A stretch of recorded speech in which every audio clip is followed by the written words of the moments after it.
If you're enjoying this video, smash that like button, subscribe, and hit the bell. Share it with your friends and let me know in the comments where you're watching from. Every like and subscribe helps the channel grow.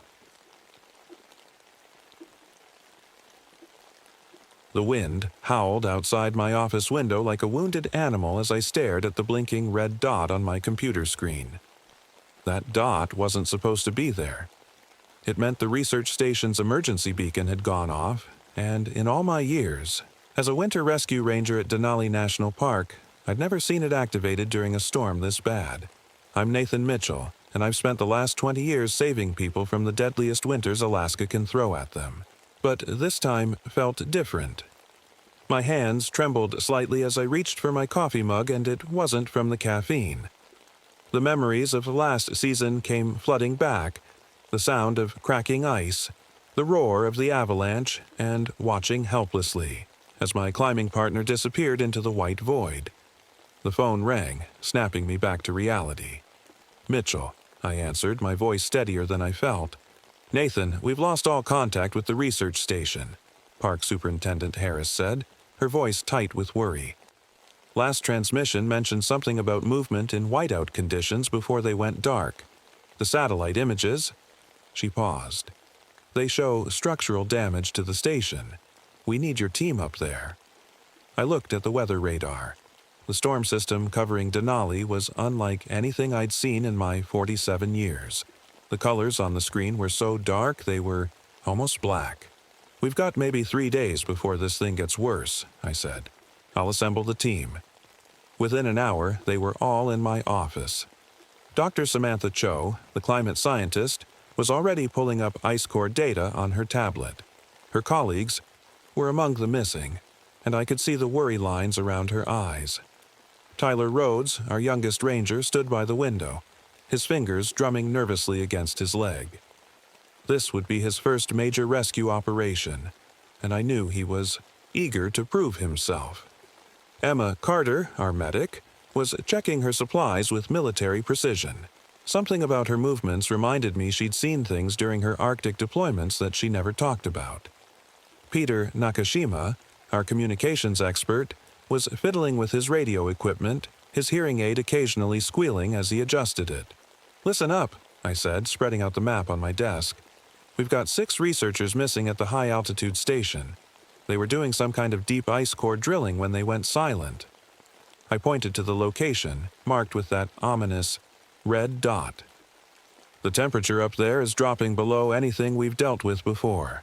Our helicopter pilot just reported impossible ice formation on the rotors, so we're going in on snowmobiles as far as we can, then continuing on foot." "Doctor," Cho stepped forward. "There's something else you need to know," she said, her voice quiet but firm. "The ice cores they were extracting. We found something in them. Air bubbles with impossible compositions, preserved materials that shouldn't exist at those depths." She looked at each of us. "Whatever they found up there, it wasn't what we expected." The room fell silent except for the howling wind outside. I shouldered my rescue pack, feeling its familiar weight. "Gear up. We leave in 30 minutes. As my team prepared, I caught my reflection in the window. The gray in my beard had spread since last season, and the lines around my eyes had deepened. I had a rule: never leave anyone behind, no matter the risk. But as I watched the dark storm clouds gathering over the mountain, a chill ran down my spine that had nothing to do with the cold. I didn't know it then, but we weren't just heading into a rescue mission. We were walking into something that had been waiting in the ice for centuries, something that was finally waking up. None of us would come back the same. The snowmobiles roared through the white landscape as we followed the GPS markers toward the research station. The wind was picking up, throwing snow in our faces even through our goggles. I led the group, with Tyler close behind me, then Emma, Dr. Cho, and Peter bringing up the rear. Something felt off about the wilderness around us. Usually, you'd see some signs of life, maybe tracks from an Arctic fox or a snow hare. But there was nothing. It was like all the animals had run away from something. "Nathan!" Tyler's voice crackled through our radio headsets. We should stop soon. The light's getting bad." He was right. In Alaska's winter, darkness comes early, and we needed to set up camp while we could still see. I raised my hand in our signal to stop, and we pulled the snowmobiles into a half circle in a sheltered valley. Setting up the thermal tents was routine for us, something we'd done hundreds of times. But as Emma hammered in the last stake, she called me over. "Take a look at this," she said, pointing at the snow with her flashlight. I knelt down, frowning. There were marks in the snow. Not quite footprints, but long, smooth grooves, like something had been dragged. Except they started and stopped suddenly with no tracks leading to or from them. "Could be wind patterns," I said, but I didn't believe it. In 20 years of rescue work, I'd never seen wind make marks like these. Inside the main tent, Peter set up our radio equipment while Dr. Cho checked the weather reports on her laptop. The wind was getting louder, making the tent walls shake. "That's weird," Peter said, adjusting his hearing aid. "I'm picking up some kind of interference, like voices, but not quite." We all stopped to listen. Through the static of Peter's radio came something that made my skin crawl. It sounded almost like words, but in no language I'd ever heard. "Probably just radio waves bouncing off the ice," I said, trying to sound more confident than I felt. "Get some rest, everyone. Tomorrow's going to be tough." I took first watch, sitting near the tent's entrance with my thermos of coffee. The temperature display on my watch showed 40 degrees, colder than forecast.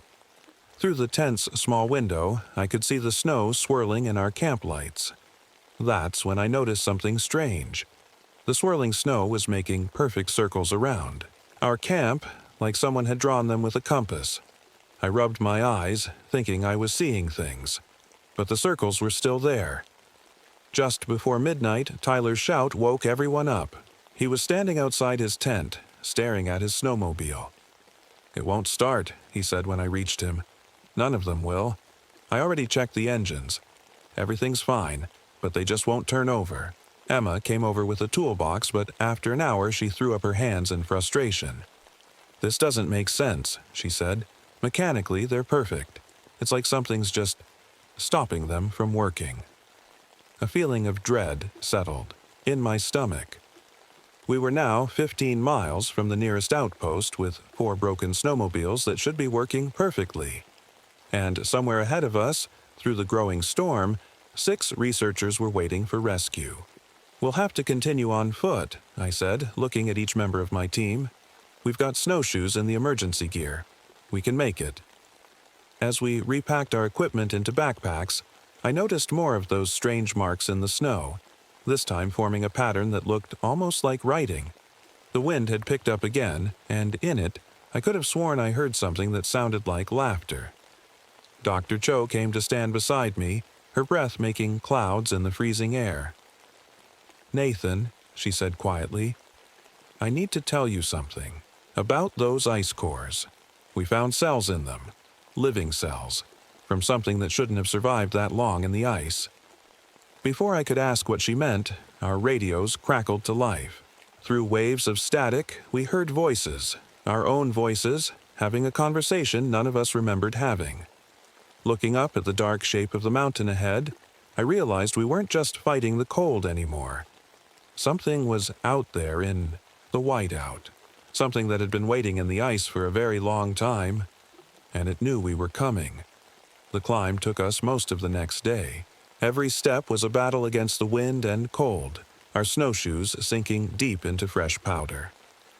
Finally, we reached the ridge that overlooked the research station. What we saw made us all stop in our tracks. "That's not right," Emma whispered. The station sat in a small valley below us, half buried in snow. But it wasn't the snow that bothered me. It was the way the building had collapsed. Instead of being crushed inward like you'd expect from an avalanche, the walls were pulled outward, like something had pushed its way out from inside. I pulled out our thermal camera, something we used to find people buried in snow. Through its screen, I could see the station was completely dark. No heat signatures at all. The backup generators should have been running. keeping the place warm enough to show up on our camera. "We need to check it out," I said, though everything in me wanted to turn back. "Tyler, you're with me. The rest of you set up a base camp, here where we can see the whole valley." Tyler and I started down the slope. About halfway down, he stopped to adjust his pack. "I'll catch up," he said. "Go ahead." I shouldn't have left him. That's what keeps eating at me even now. I only went about 50 yards ahead, but when Tyler caught up 5 minutes later, something about him was different. His eyes looked darker, and he wouldn't meet my gaze. The station's main door was open, swinging slowly in the wind. Inside, our flashlights showed a scene that made no sense. The research equipment wasn't just broken, it had been taken apart, piece by piece, laid out, on the floor in perfect lines, like someone was studying how it all worked. "Look at this," Tyler said, his voice oddly flat. He was pointing at the station's logbook, still sitting open on a desk. The last entry was dated 3 days ago. Day 15. The samples are moving, not melting, moving. Garcia swears he saw eyes in the ice core yesterday. We all laughed, but now, the noises at night aren't from the wind. They're watching us. They've always been watching us. The entry ended there. A pen had rolled off the desk, leaving a long mark across the page. I radioed the others to come down. While we waited, Tyler and I checked the sleeping quarters. The beds were made, everything neat and tidy. No signs of a struggle, just 6 coffee cups on a table. Still half full, now frozen solid. Dr. Cho went straight for the research lab when she arrived. She came out looking pale. "The ice cores," she said. "They're all gone, but that's not the worst part." She led us to a giant hole in the lab floor, at least 10 feet across. This was their drilling site. It was only supposed to be 8 inches wide. Emma shined her light down the hole. The beam disappeared into darkness, but we could see the walls weren't smooth like a drill would make. They had marks on them, like giant claw marks. And embedded in the ice walls were things. Old things. Stone tools, bits of leather, fragments of what looked like ancient carved bones. Peter was setting up our radio equipment when he called us over. "You need to hear this," he said, turning up the volume. Through the static, we heard voices. The missing researchers. But something was wrong with the recording. "This is Dr. Michael Garcia, Research Station Delta 7, the voice said. "We're all fine. Everything is normal. We'll be returning to base tomorrow." There was a pause, then the same. Words again, but slightly wrong, like someone learning to speak by copying sounds. Night was falling fast. We decided to sleep in shifts. 2 people awake at all times. I took first watch with Emma, while the others tried to rest. Around midnight, Emma grabbed my arm. "Nathan," she whispered, "look at Tyler." Tyler was standing outside in the snow, wearing nothing but his t-shirt and pants. The temperature was 60 below zero, but he wasn't shivering. He was just staring up at the sky, his skin looking almost transparent in the moonlight. When we brought him inside, he was burning with fever, but his skin felt like ice. "I can hear them," he kept saying. "They're coming up. They've been sleeping so long, and now they're waking up." That's when the power went out, plunging us into darkness. And in that darkness we heard something moving through the stations, halls, something that scraped against the walls and whispered in a language that sounded like cracking ice. We weren't alone in that station anymore. Maybe we never had been. And as I loaded my rifle with shaking hands, I realized we weren't the rescuers anymore. We were the trapped ones now. The backup generator kicked in after 30 seconds, but those 30 seconds in the dark changed everything. When the lights came back on, we found Tyler curled up in a corner, shaking. His skin had become so pale you could almost see through it. Emma checked his temperature. "This isn't possible," she said, checking the thermometer again. "His body temperature is below 80 degrees. He should be dead." But Tyler wasn't just alive. He was talking.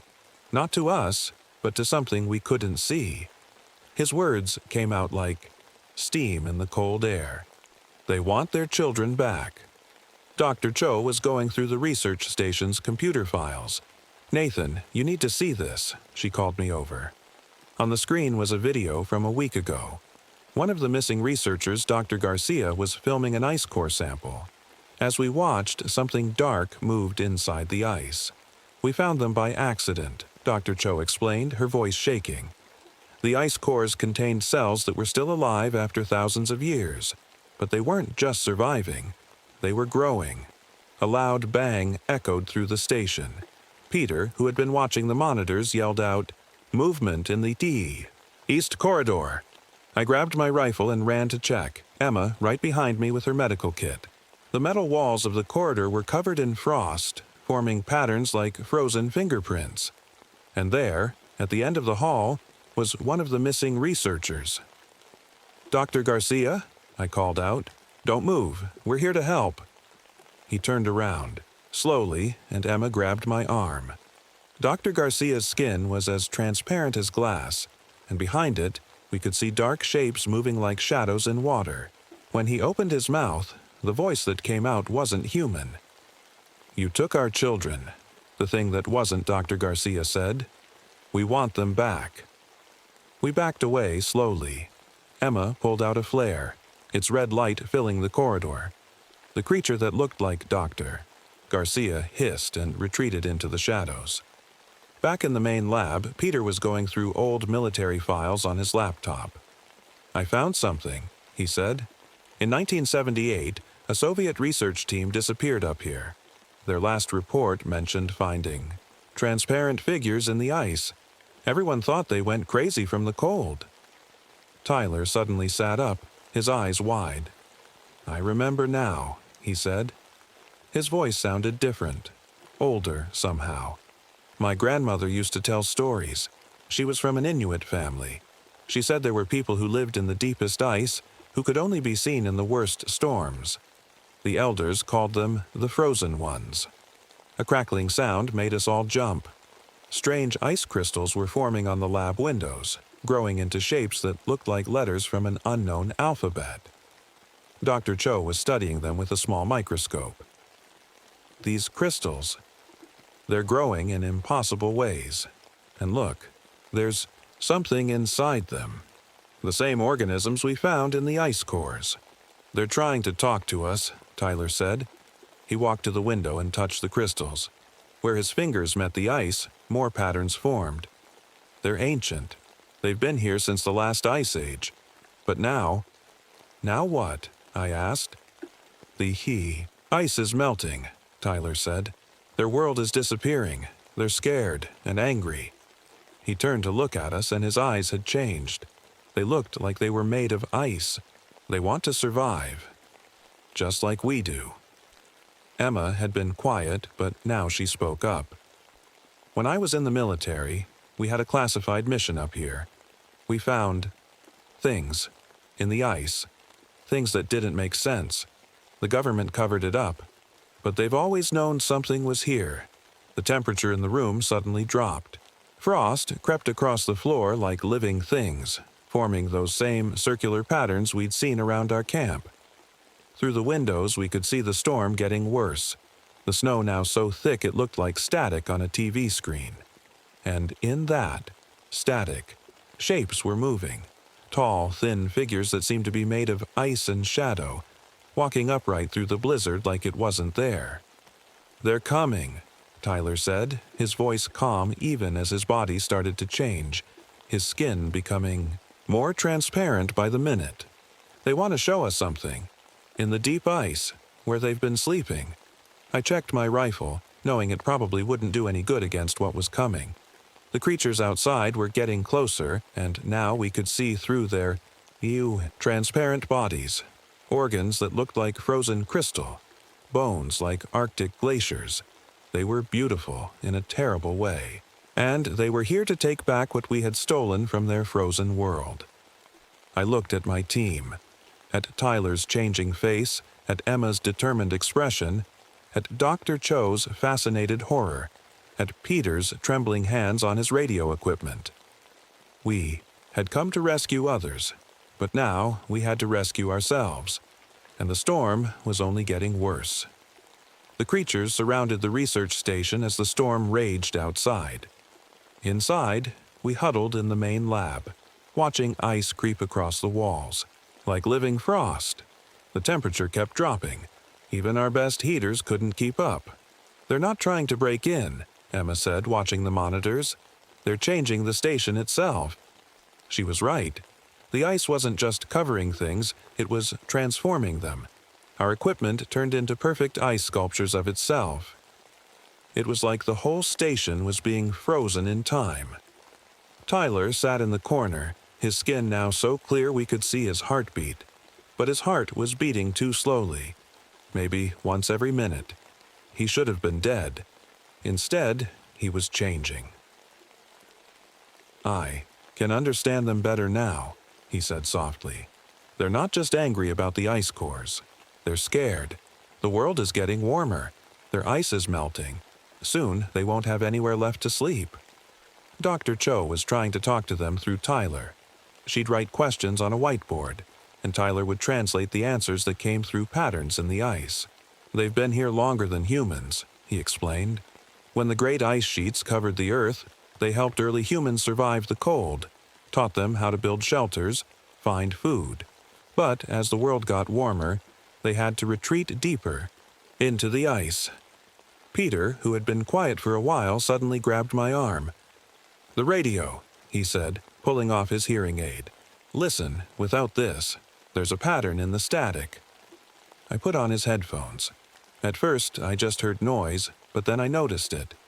A rhythm, like music made of breaking ice and whistling wind. It was their language. "We need to show them we understand," Emma said. She dug through her medical kit and pulled out something that looked like a small radio. "This emits frequencies that can disrupt their bioelectric field, but maybe we can use it to talk back." Before we could try, the power went out again. This time, the backup generator didn't kick in. In the darkness, we heard ice cracking and shifting all around us. "Nobody move," I whispered, but it was too late. A soft blue light filled the room.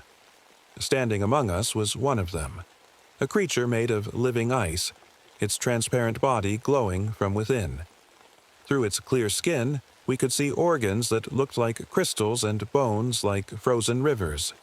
It reached out toward Tyler with a hand that looked like carved ice. Tyler stood up, moving like he was in a trance. When their hands touched, the whole room lit up with flowing patterns of light. "They're showing me," Tyler gasped. "Everything, their history, their memories." His voice changed, becoming deeper, older. "They don't want to hurt us. They want to survive. Like we do." The creature turned its head toward me. Its eyes were like diamonds with galaxies trapped inside them. In my mind, I saw flashes of images. Great ice sheets covering the earth. Creatures of frost teaching humans to build their first fires. Centuries of peaceful sleep in the deep ice, and then warmth, danger, melting. The ice cores, Dr. Cho said suddenly. They weren't just samples. They were their children, sleeping, waiting for the right time to wake up. Emma stepped forward, her military training forgotten as she stared at the creature in wonder. "We can help them," she said. "The government has deep storage facilities, places where they could sleep safely even if the world gets warmer." The creature made a sound like wind through ice caves. More of them appeared in the doorways, their bodies glowing with that same blue light. They were beautiful and terrifying at the same time. Tyler translated their response. "They say it's too late for that. They've already started to change. To, adapt." He looked at his own transparent skin. Like me. I realized then what was happening. They weren't just trying to survive. They were evolving, and they were offering that evolution to us. Another memory flashed in my mind. My partner, lost in last year's avalanche. Had they found him? Changed him? Was he out there now, part of their frozen world? The storm outside got even stronger, the wind screaming past the station. But it wasn't just a storm anymore. It was them, spreading their influence, preparing for a world where the ice was melting but they refused to vanish. We have to make a choice, I said, looking at my team. Right now. But as I looked at their faces, Tyler's peaceful expression, Emma's fascination, Dr. Cho's scientific curiosity, and Peter's quiet acceptance, I realized they had already chosen. The question was, what would I choose? The creature held out its hand to me, offering the same gift it had given Tyler. Behind it, through the window, I could see more of its kind moving through the storm, their bodies glowing like the northern lights. And I knew that after tonight, the world's winters would never be the same again.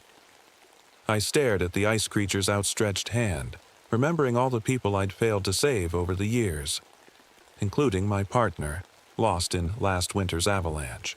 Maybe if I'd been different then, stronger, more adapted to the cold, I could have saved him.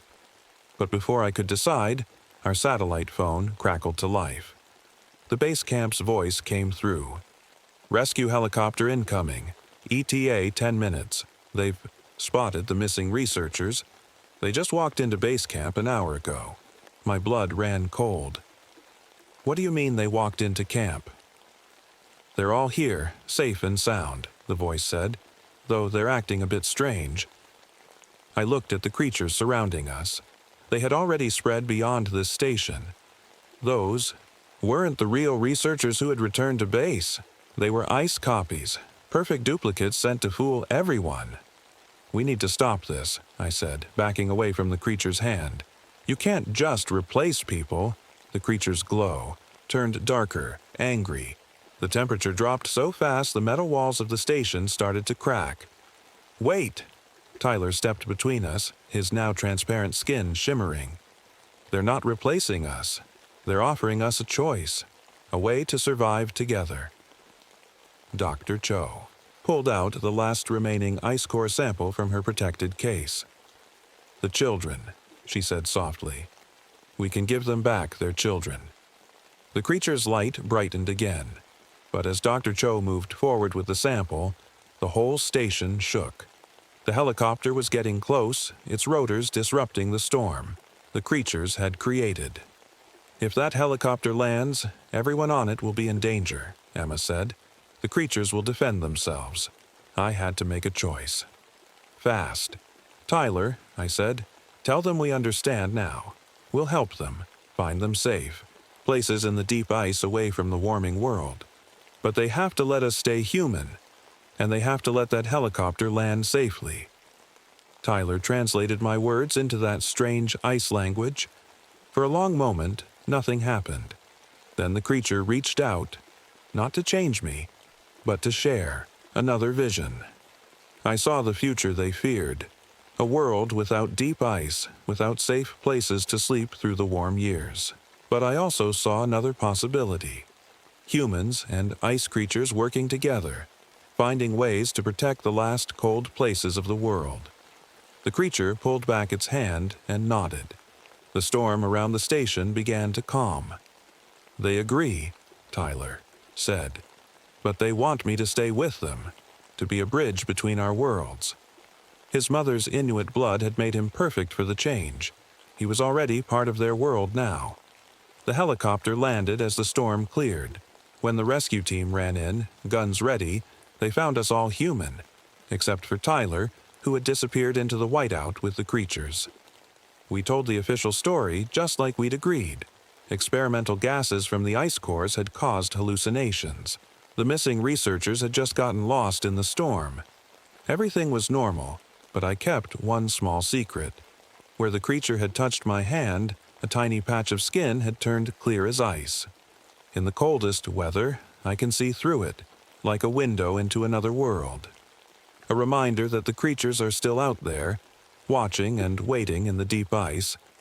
Now, whenever I hear about strange ice formations in cities during winter storms, or about people surviving impossible cold, I think about Tyler and the creatures.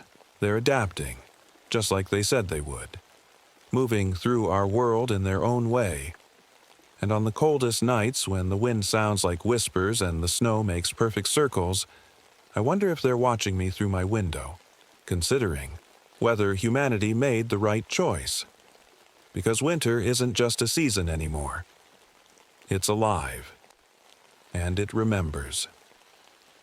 3 years later, I sit in my office at Denali National Park, watching the first snow of winter fall outside my window. My coffee has gone cold, but I don't mind anymore. The cold and I have a different relationship these days. The patch of clear skin on my hand has grown a little. Not much, just enough to cover my palm now. Dr. Cho says it's because I was touched by their power, even if I didn't fully change, like Tyler did.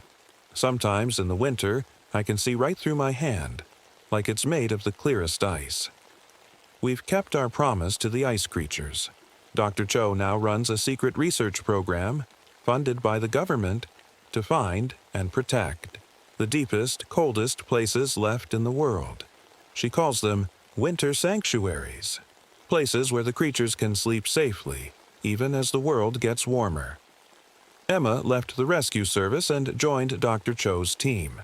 Her military connections helped convince the government to help without asking too many questions.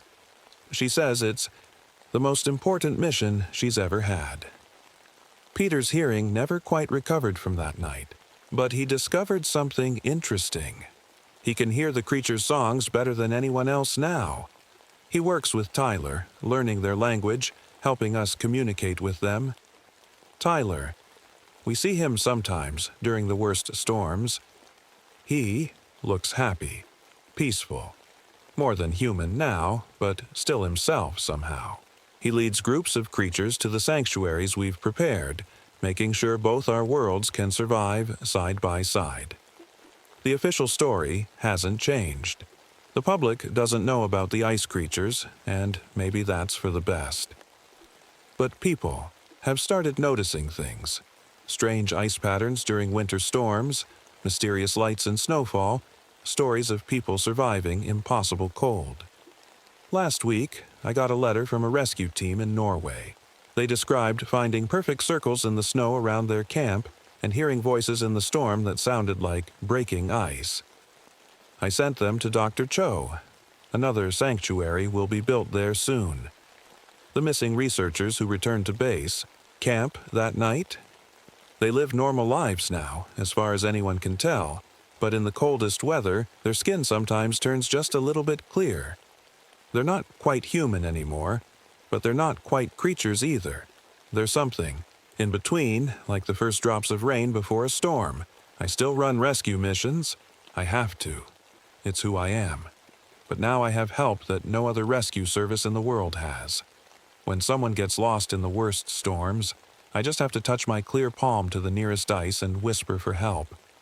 The creatures find them, protect them, lead them to safety. They remember our agreement.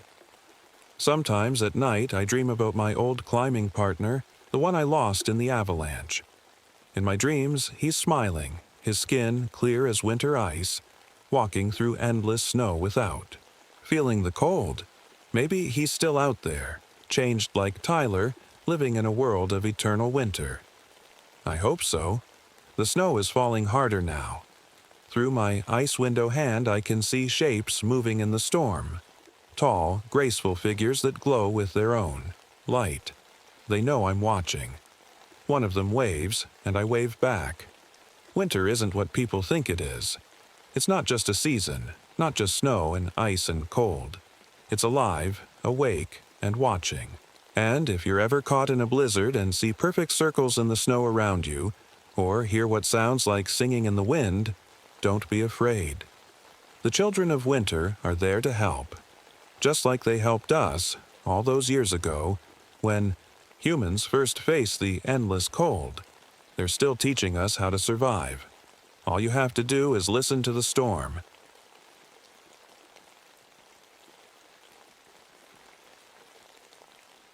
I never should have gone down that cave.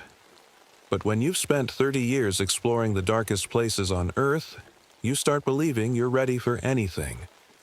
I was wrong. So terribly wrong.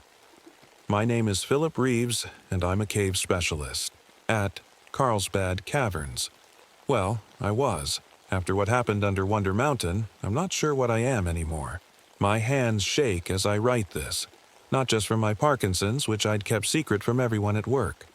No, they shake because I need to warn you about what we found down there, what's still down there, and maybe what's now inside me.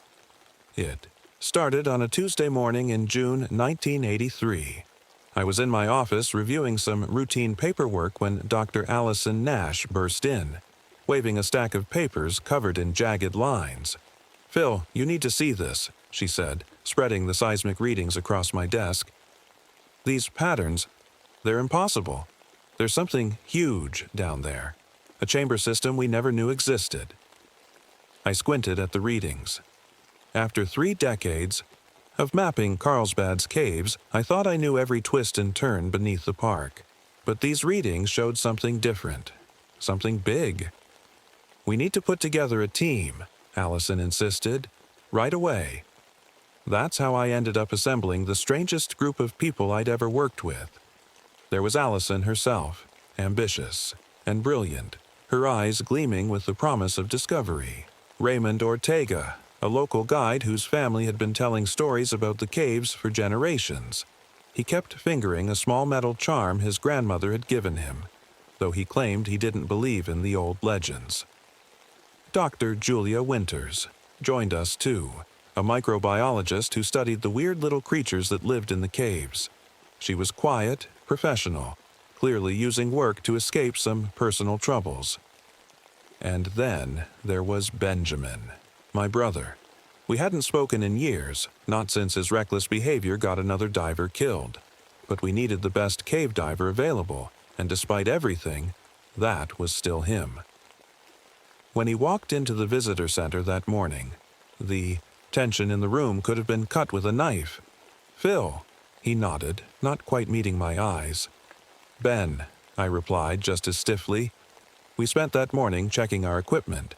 The newest sonar mapping tools, climbing gear, enough supplies.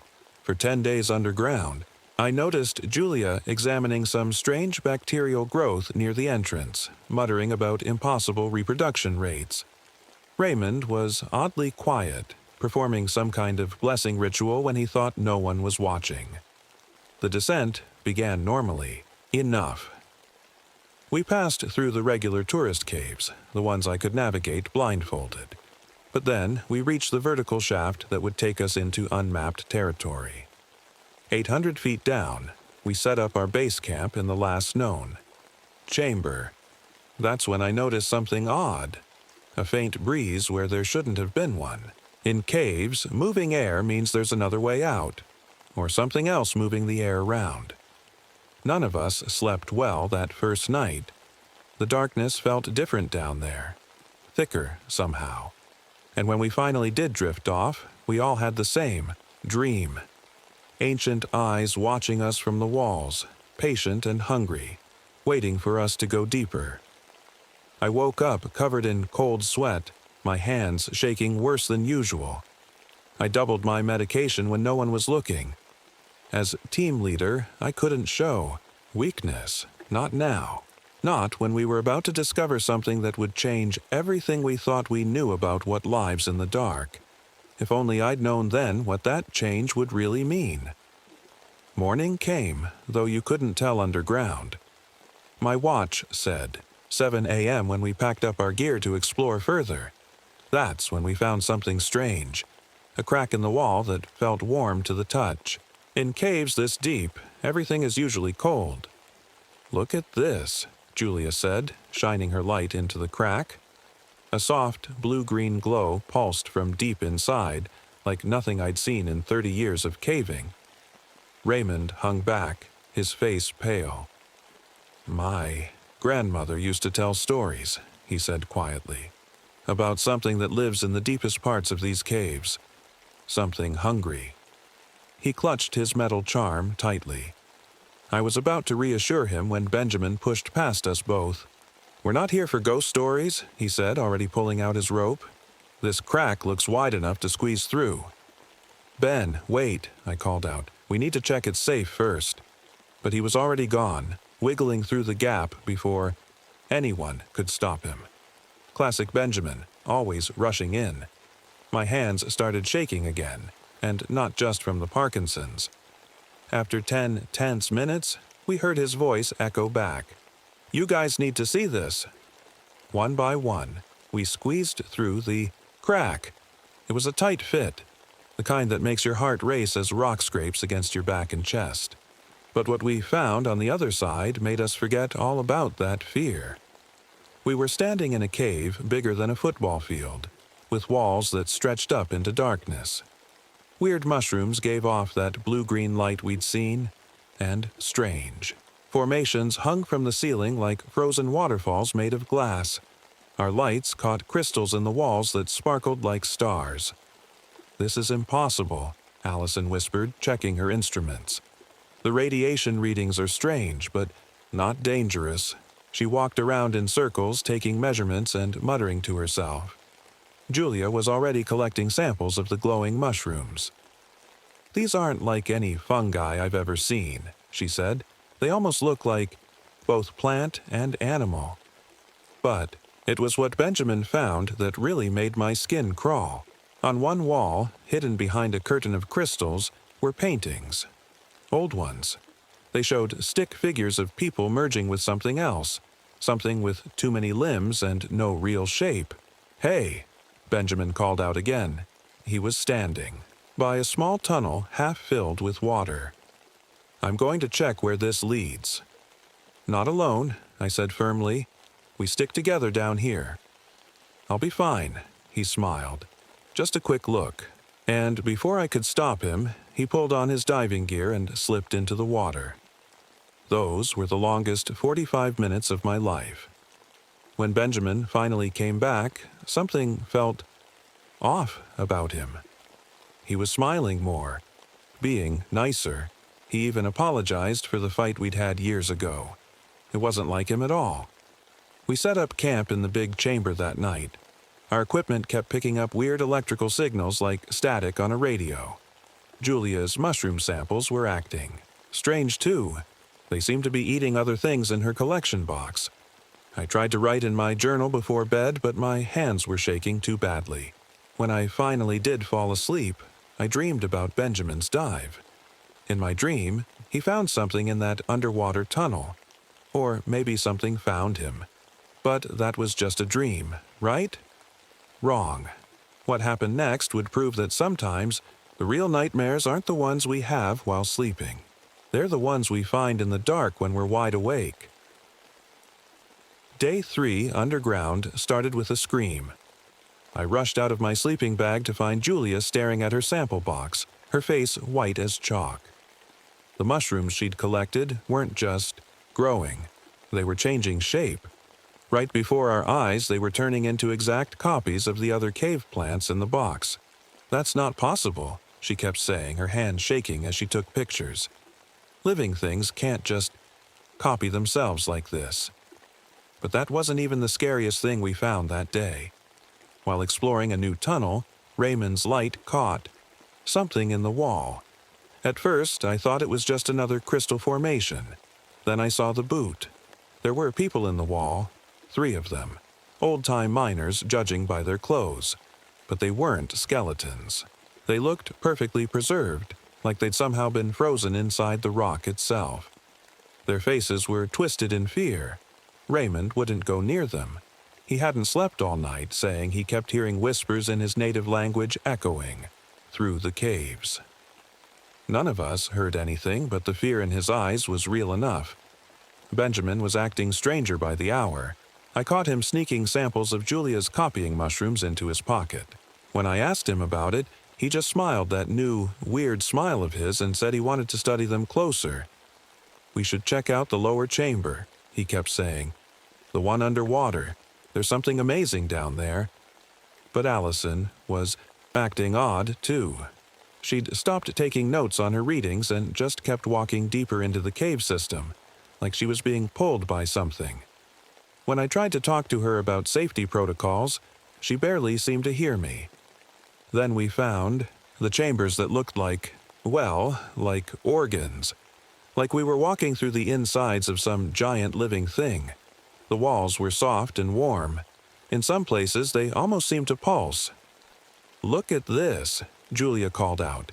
She was pointing at something on the floor, a puddle of silvery liquid that was moving by itself, crawling up the wall against gravity. My hands were shaking so bad I could barely hold my camera. When we checked the photos later, every group shot had extra shadows in it.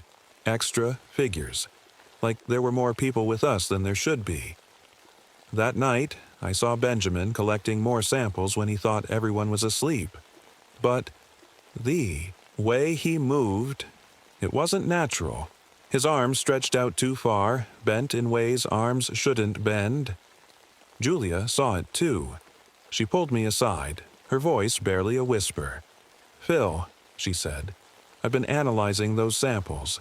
The mushrooms, the silver, liquid, they're all the same thing.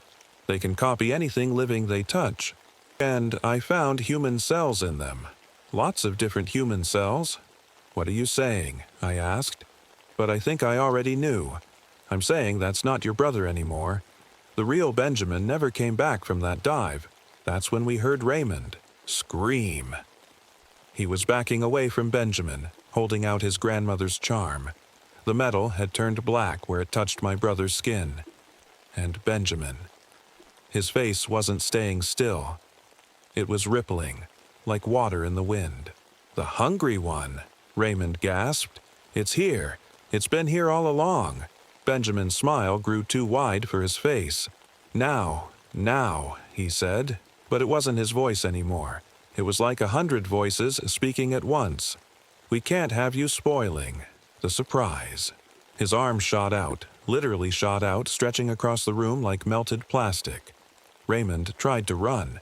He wasn't fast enough. I'll never forget Raymond's scream. 1 second he was there, the next. I can't even write about what happened. We ran. What else could we do?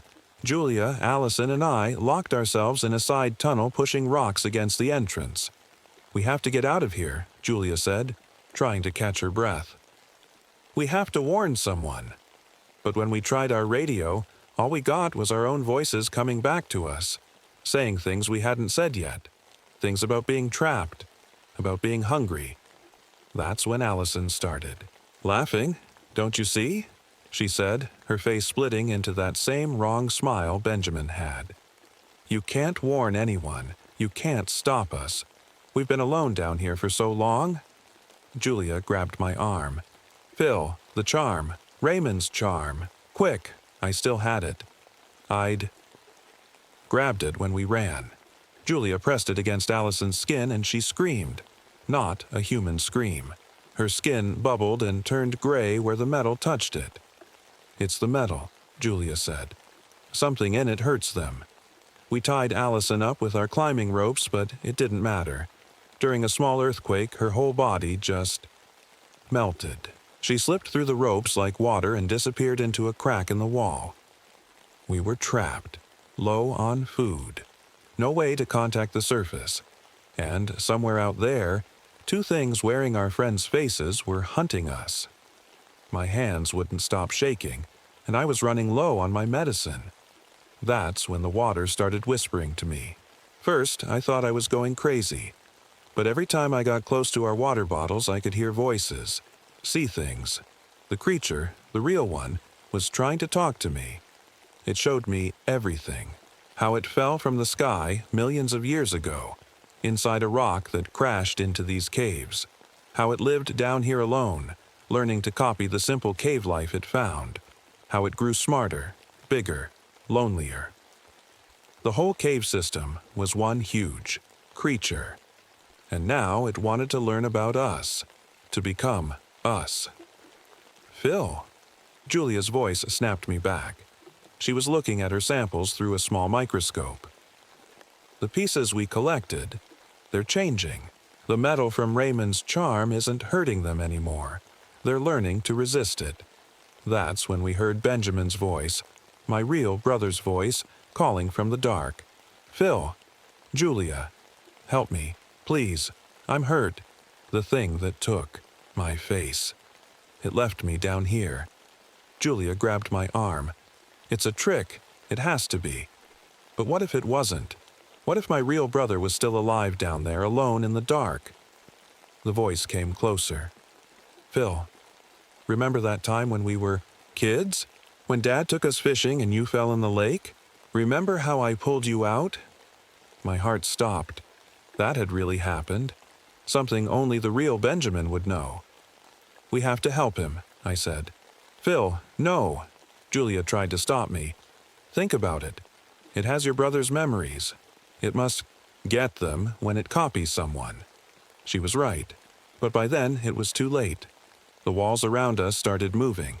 Not shaking like in an earthquake, moving like muscles, like we were inside a giant throat that was about to swallow.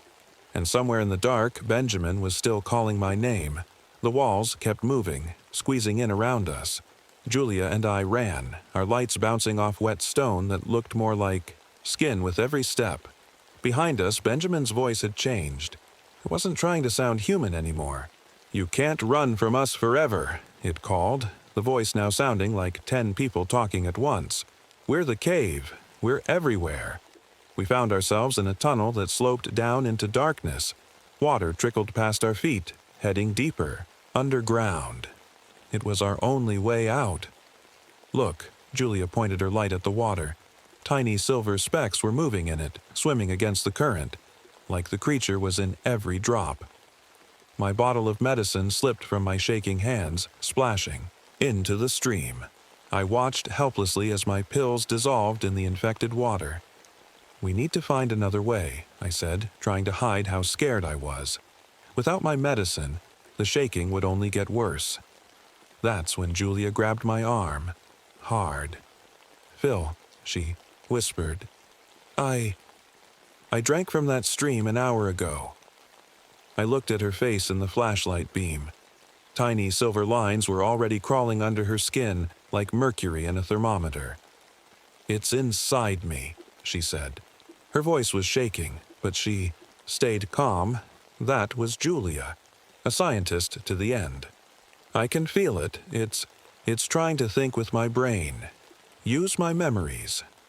There has to be something we can do. I started digging through our backpack for Raymond's charm, but Julia stopped me. Listen to me, she said. The metal won't work anymore. But I figured, something out. The rocks down here, they're full of uranium. That's what's been keeping the creature trapped all these years. It can't spread past these caves because the uranium hurts it. Her eyes were changing now, getting that silvery look I'd seen in Benjamin's. Phil, take these. She pressed some rocks into my hand.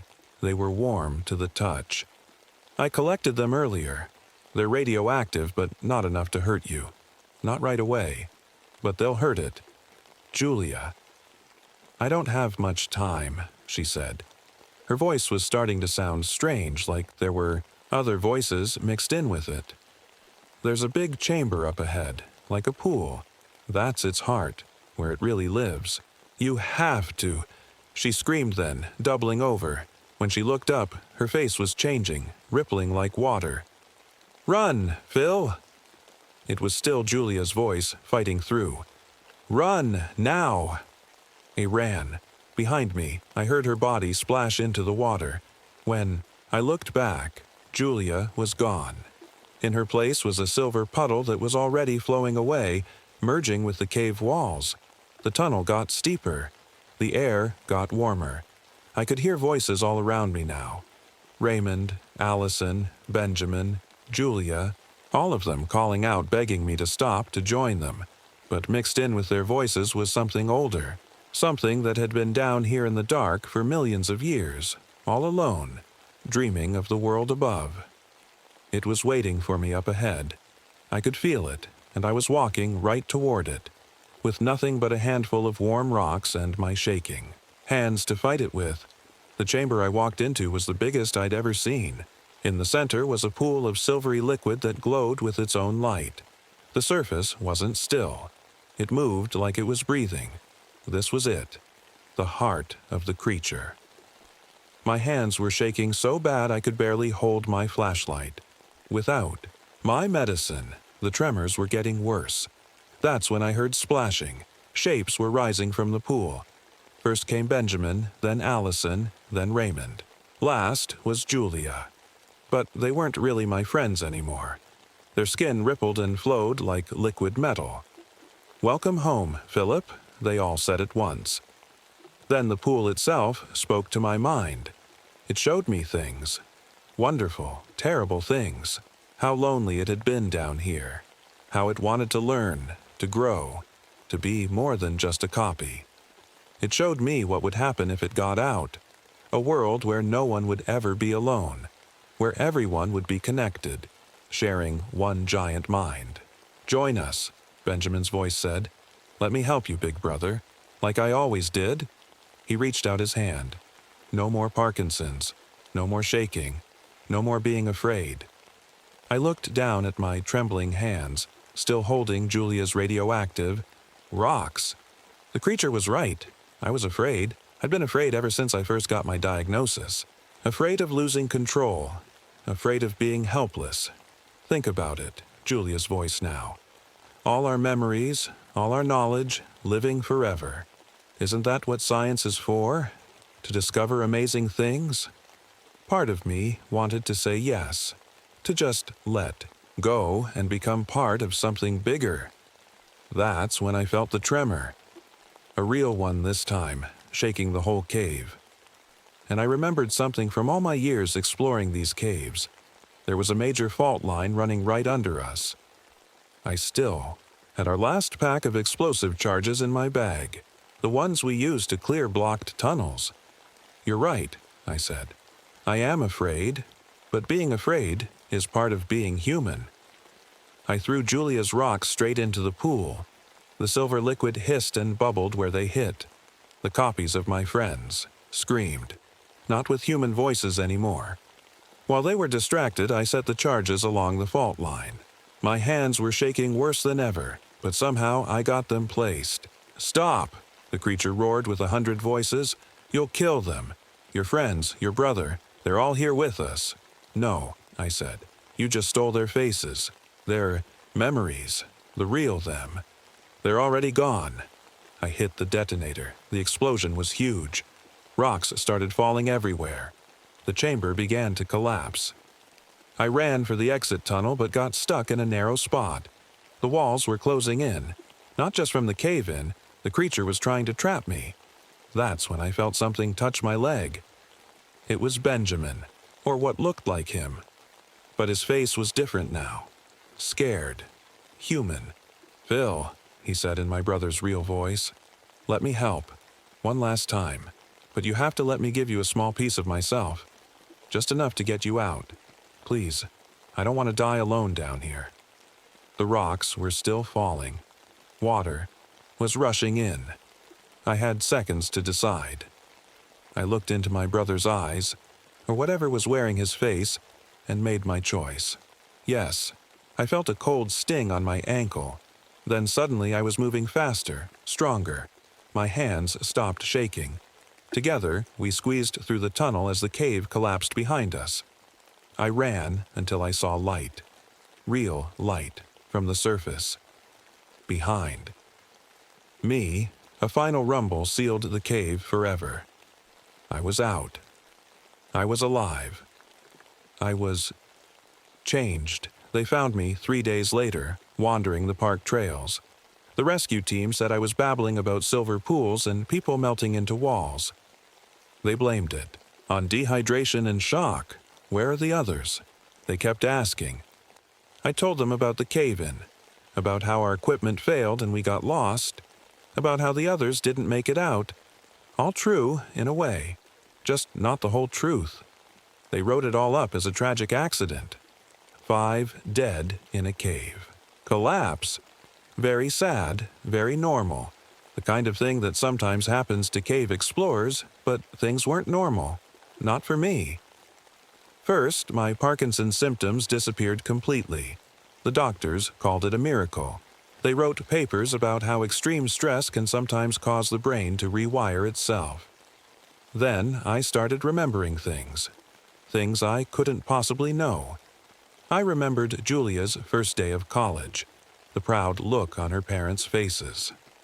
I remembered the day Raymond's grandmother gave him that charm, warning him about the hungry ones below. I remembered Benjamin's last moments in that underwater tunnel when he first met the creature. They weren't just memories.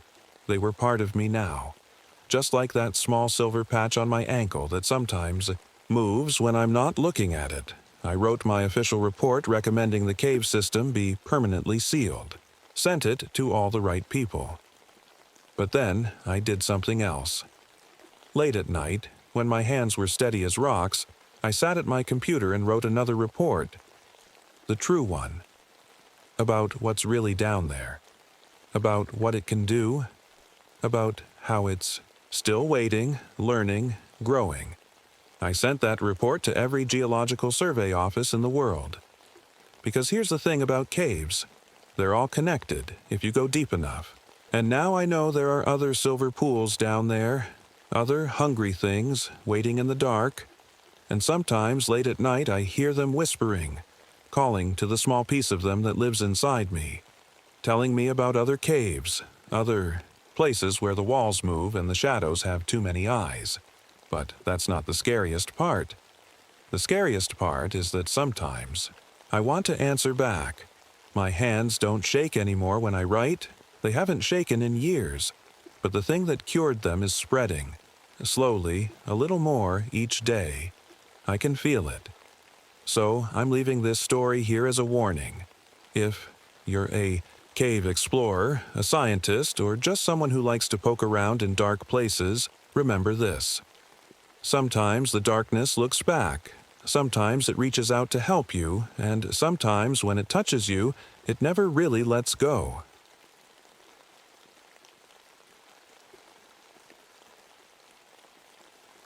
I never thought the forests I'd spent 20 years protecting would turn against us. But that's exactly what happened in the fall of 1968, when the ancient redwoods of Northern California revealed their darkest secret. It started with a radio call about destroyed research equipment deep in the park. Usually, we blame bears for that kind of thing.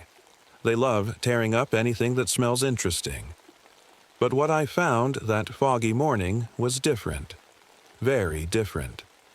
The research camp looked like it had been hit by a tornado, but only in a perfect circle. Everything inside that circle was crushed or twisted, while the trees and bushes just a few feet away stood perfectly still. That's when I met Linda Morgan, the scientist whose equipment was ruined. She was hiding in her truck, her hands shaking, as she clutched her notebook. "I heard it all night," she said, her voice barely a whisper. Something huge moving through the trees. But there were no footsteps, just shadows that shouldn't have been there. I nodded, trying to hide my limp as I walked around the circle of destruction. The injury from Vietnam still bothered me on, damp days like this, but I'd gotten used to it. What I couldn't get used to was the weird moss patterns on the trees. They formed shapes that looked almost like writing, but not in any language I knew. "Look at this," I said, taking photos of the moss. "Have you ever seen anything like it?" Linda shook her head. She was supposed to be studying how redwood trees grow, but now her scientific equipment lay in pieces around us. As we gathered what we could salvage, I noticed something else wrong. The forest was too quiet. Anyone who's worked in these woods knows they're never silent. There's always something. Birds singing, squirrels chattering, leaves rustling. But around us, in a perfect circle matching the destruction, there was nothing. Just dead silence. We found the first deer body that afternoon. I wish we hadn't. Its body was twisted in ways that made no sense, like someone had tried to fold it like paper. Worse, there were vines and roots growing through it, as if the forest was trying to absorb it. I'd seen a lot of animal attacks in my years as a ranger, but nothing like this. "We should go," Linda said, and for once I agreed with the scientist right away. But as we turned to leave, the fog rolled in. Not the normal coastal fog that drifts in slowly. This was different. It came in like a wave, thick and purposeful, surrounding us in seconds. That's when I saw it for the first time. Through the fog, a shape moved between the ancient redwoods. It was huge, bigger than any bear, and it seemed to change size as it moved. One second, it looked as tall as the trees themselves. The next, it shrank down to human size. But the worst part was how it moved. Not like any animal I'd ever seen. It flowed like a shadow, like it was part of the darkness itself. We managed to set up camp that night, but neither of us slept much. The shadows around our campfire moved wrong, stretching against the light instead of away from it. Every time I closed my eyes, I saw that shape moving through the trees. And all night long, the silence pressed in around us, heavy as a tomb. I'd spent most of my life in these woods. After coming back from Vietnam, they'd been my escape, my safe place. But now, watching the shadows dance against our fire, I realized something terrible. The forest I thought I knew so well had been hiding secrets. Ancient secrets. And now, for some reason, it was ready to show them to us. Linda huddled closer to the fire, her face pale in the flickering light. "What do you think is happening?" she whispered. I checked my service revolver, the one I'd started carrying after a mountain lion attack 3 years ago. For the first time since Vietnam, I had the feeling I might need it. "I don't know," I answered. "Honestly.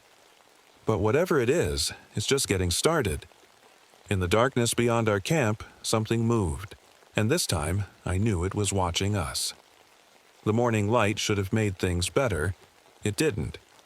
Our camp was surrounded by broken branches arranged in perfect circles, like someone, or something, had been busy while we slept. I was taking pictures of them when an old woman appeared out of the fog.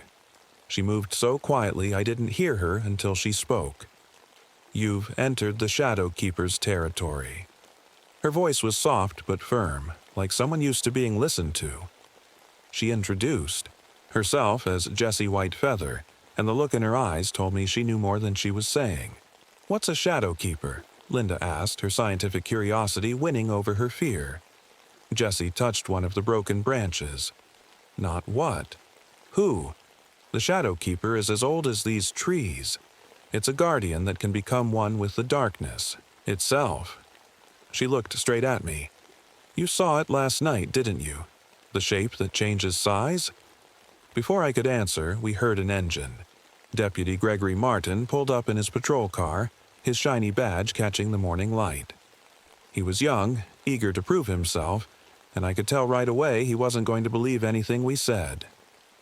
"Bears," he said, not even looking at the perfect circles of branches. "Maybe a mountain lion. We'll set up some cameras and solve this by dinner." He smiled at Jessie like she was a lost tourist. "Ma'am, you shouldn't be out here alone. It's not safe." That's when we found the footprints. They were huge, deep in the mud, but that wasn't the strange part. They appeared and disappeared randomly, like whatever made them could walk through air. Some were even going up the sides of trees, as if gravity didn't matter. "Those aren't bear tracks," Linda said quietly, measuring them with her ruler. "They're not anything I've ever studied. Deputy Martin set up his trail cameras anyway, even after Jessie warned him they wouldn't work." "The Shadow Keeper doesn't show up on mechanical eyes," she said. But Martin just laughed and kept working. That afternoon, an old man walked into our camp like he owned the place. His name was Bill Reynolds, but everyone called him Old Bill. He was a logger turned forest protector, and something about the way he looked at the trees made me nervous. "The old ones are awake," he said, touching a redwood trunk gently. "I heard them calling." None of us asked how he heard trees calling. We were all too afraid of the answer. That night we checked Martin's cameras. Most showed nothing but static, except for single frames that made my blood run cold. In those split-second images, we could see a massive figure with eyes that glowed like amber in darkness. Martin stopped laughing after that. We all slept in a group, but somehow our equipment moved while we slept.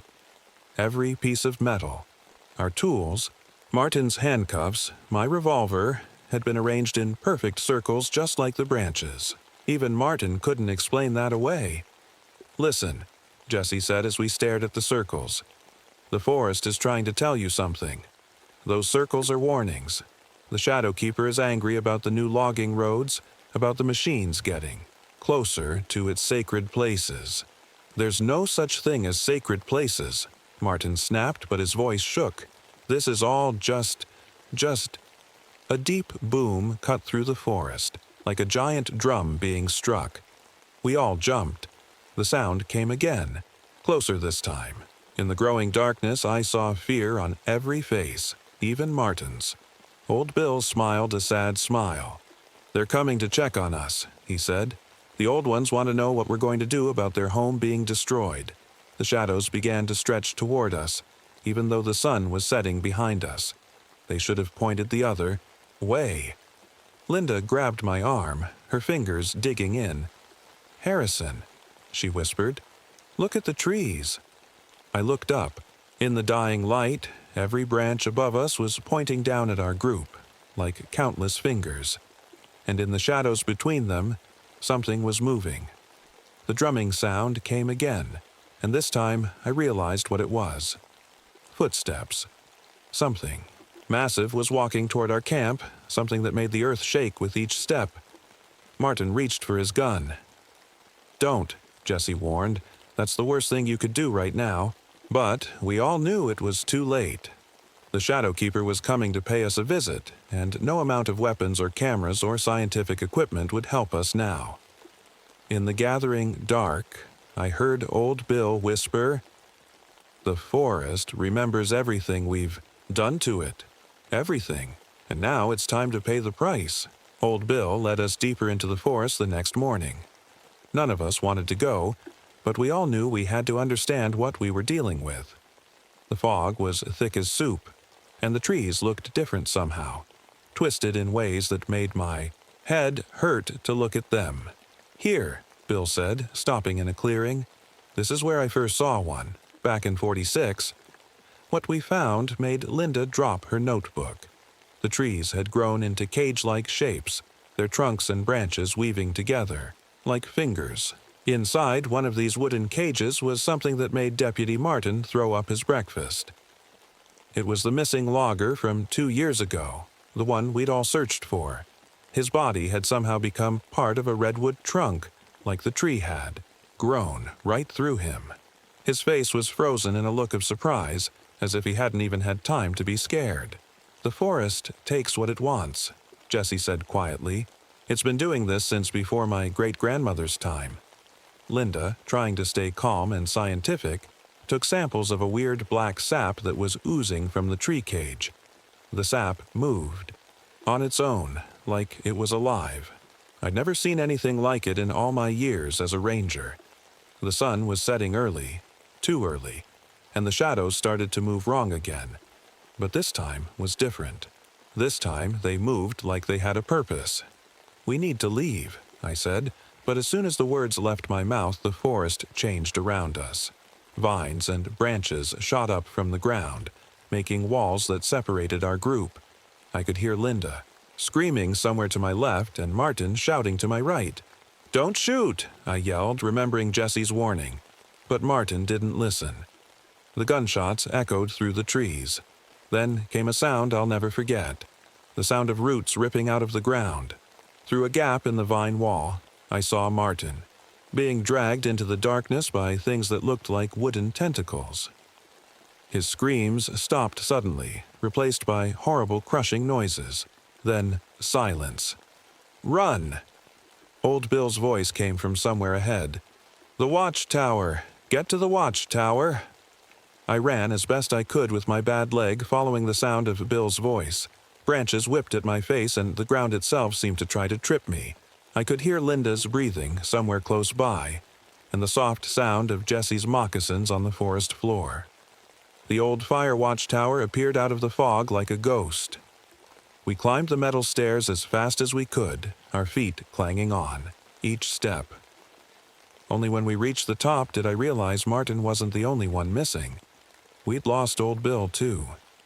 From the tower's windows, we could see the forest moving below us. Actually moving. Trees bending and swaying without any wind, their branches reaching like arms.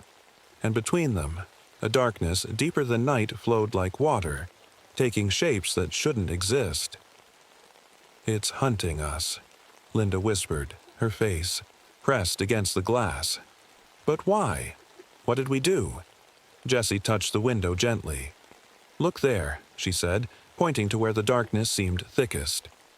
In that spot, two lights glowed like eyes, the color of tree sap in sunlight.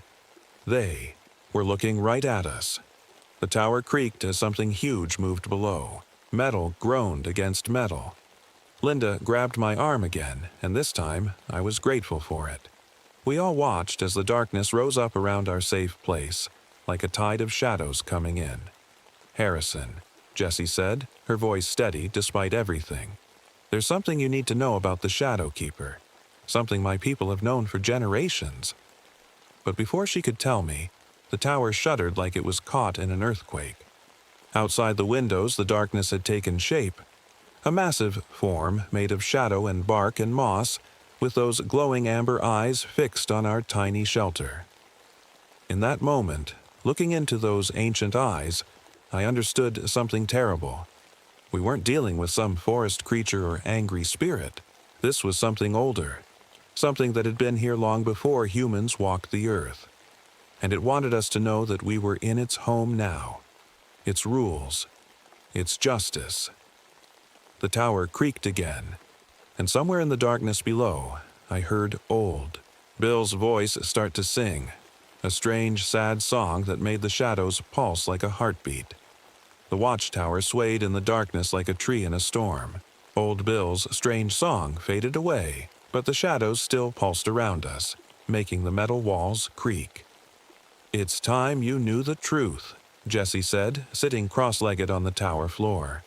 "My people have lived in these forests for thousands of years. We knew about the Shadow Keeper long before the first white settlers came." Linda had her notebook out, her hands shaking as she wrote. Even now, the scientist in her wanted to understand. "What is it?" she asked. "Not what, who?" Jessie's eyes reflected the amber glow from outside. "Long ago, when the great redwoods were young, my ancestors made a deal with the forest spirits. We would protect certain sacred groves, keep them safe from harm. In return, the Shadow Keeper would sleep, would let humans live nearby in peace." A bang from below made us all jump. Through the floor grating, we could see thick roots climbing the tower's legs like snakes. "But now," Jessie continued, "humans have broken that promise. The new roads, the logging, they're cutting into the sacred spaces. The Shadow Keeper has awakened to protect what's left." Linda pulled out the samples of black sap she'd collected. In the dim light of our lantern, the stuff moved like it was alive. "This isn't normal sap," she said. "Under my microscope, it looks like it's part plant, part animal, and something else, like a network of living shadows." "The Shadow Keeper isn't just one thing," Jessie explained. "It's connected to every tree, every root, every shadow in the forest. When the loggers cut down the old trees, they're not just killing trees. They're cutting pieces out of the Shadow Keeper itself." The tower groaned again. Outside, the massive shape moved closer. In the lantern light, I could see it clearly now. A huge figure made of twisted bark and dark moss, with branches growing from its shoulders like wings. Those glowing eyes stared right at me. "I've seen it before," Old Bill's voice came from the darkness. We all jumped. None of us had seen him come up the tower stairs. He looked older now, tired, with moss growing on his jacket. "Back in '46, when I was still logging, it spared me because I promised to protect the forest. Been trying to make up for my mistakes ever since." "But why show itself now?" I asked. "Why not stay hidden?" "Because tomorrow morning," Bill said heavily, "the logging company is coming to cut down the heart grove. The most sacred place of all. Once that's gone, he shook his head. The Shadow Keeper won't just hide anymore, it'll fight back. As if answering him, the creature outside pressed closer to the tower. Its body seemed to flow like water, like living shadow. The metal walls bent inward with a screech. Linda's scientific calm finally broke. What does it want from us? It's choosing, Jessie said quietly. Choosing who will join the forest consciousness. Like that logger we found. Like what happened to Deputy Martin. The tower's windows fogged up, but not with normal mist. Dark shapes moved in the fog, showing pictures like a movie. Ancient redwoods being cut down, animals fleeing, the forest dying piece by piece. The Shadow Keeper was showing us what humans had done. There's more, Old Bill said, touching the foggy window. The forest remembers everything. The broken promises, the destroyed groves, every tree that ever fell. His hand came away covered in black sap. And now it wants us to understand what it feels like. The tower shuddered again, harder this time. Through the windows, we could see more shapes rising from the darkness below. Smaller versions of the Shadow Keeper, made of bark and shadow, climbing toward us. Harrison, Jessie grabbed my arm. The Shadow Keeper isn't just angry, it's scared. Humans are destroying its home faster than ever before. If we don't stop it. But her words were cut off by a sound like thunder. The tower's metal legs were bending, twisting like paper. The Shadow Keeper's giant hands, made of bark and darkness, were crushing our safe place like a tin can. Old Bill stood up, straightening his old jacket. I know what I have to do, he said. I made a promise all those years ago. Time to keep it. Before any of us could stop him, he opened the tower door and stepped out into the darkness. The last thing we saw was his smile as the shadows wrapped around him like a blanket. The tower stopped shaking, but in the silence that followed we could hear the trees whispering.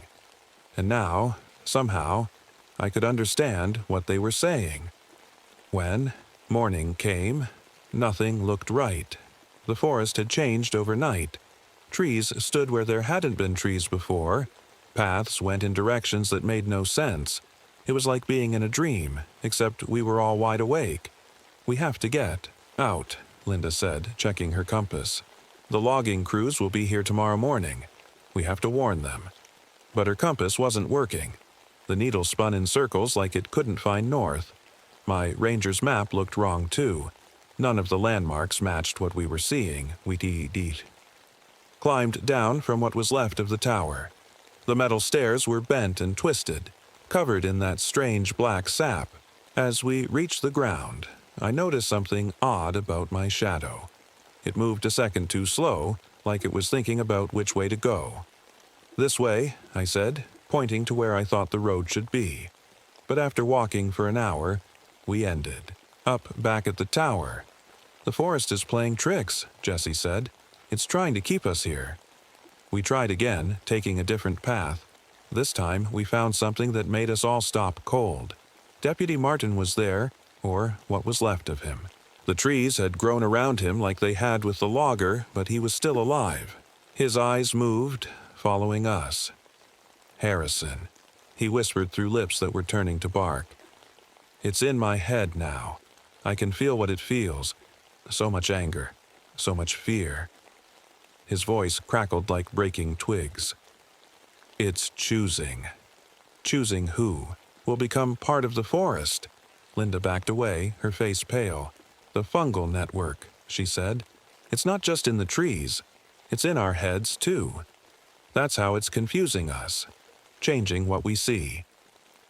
I thought about my years as a ranger, about all the trails I'd memorized. Maybe that's it, I said. Maybe we're trying too hard to find our way. Maybe we need to let the forest show us. I closed my eyes and listened, really listened, like I used to do when tracking animals. Under the sound of wind in the leaves, I could hear something else, a kind of heartbeat coming from deep underground. There, I pointed. That's the way, out. I can feel it. Jessie nodded. The Shadow Keeper is letting you sense the paths. But why?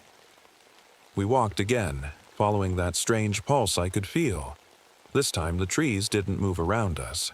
Instead, they seemed to watch us pass, their branches reaching down like curious fingers. "Look," Linda whispered, pointing ahead. Through the trees, we could see lights, the logging road. We'd found our way out, but something wasn't right. The trees here were different. Older, bigger than any I'd seen before. Their trunks were wider than houses, reaching up into the fog like towers. "The Heart Grove," Jessie said softly. "The Shadow Keeper didn't let us escape. It led us here, to its most sacred place." As if answering her, the black sap began to drip from every tree around us, flowing like tears.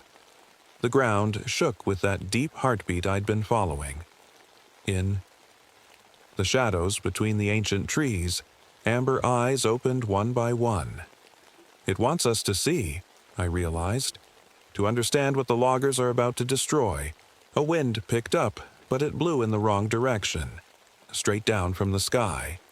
The fog cleared for a moment, letting us see just how massive these trees really were. Each one was like a living mountain, thousands of years old. Then we heard it, the sound of trucks in the distance. The logging crew was coming early. Linda grabbed my arm. "Harrison, your shadow." I looked down. My shadow wasn't just moving wrong anymore.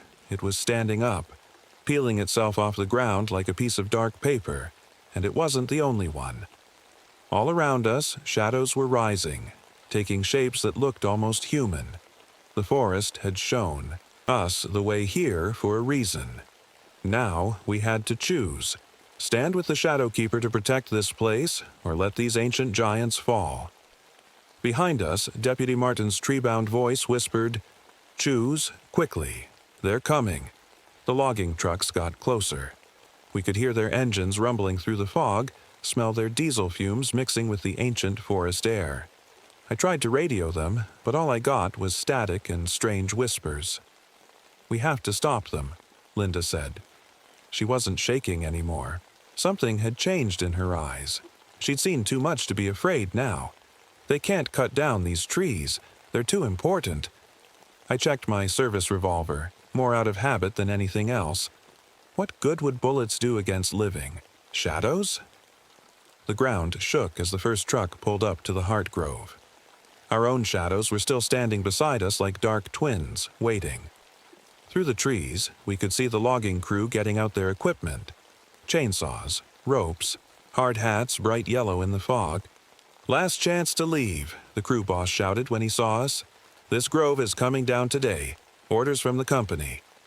That's when Old Bill stepped out of a nearby tree. He wasn't exactly human anymore. His skin had turned to bark, and moss grew in his hair. But his eyes were still kind.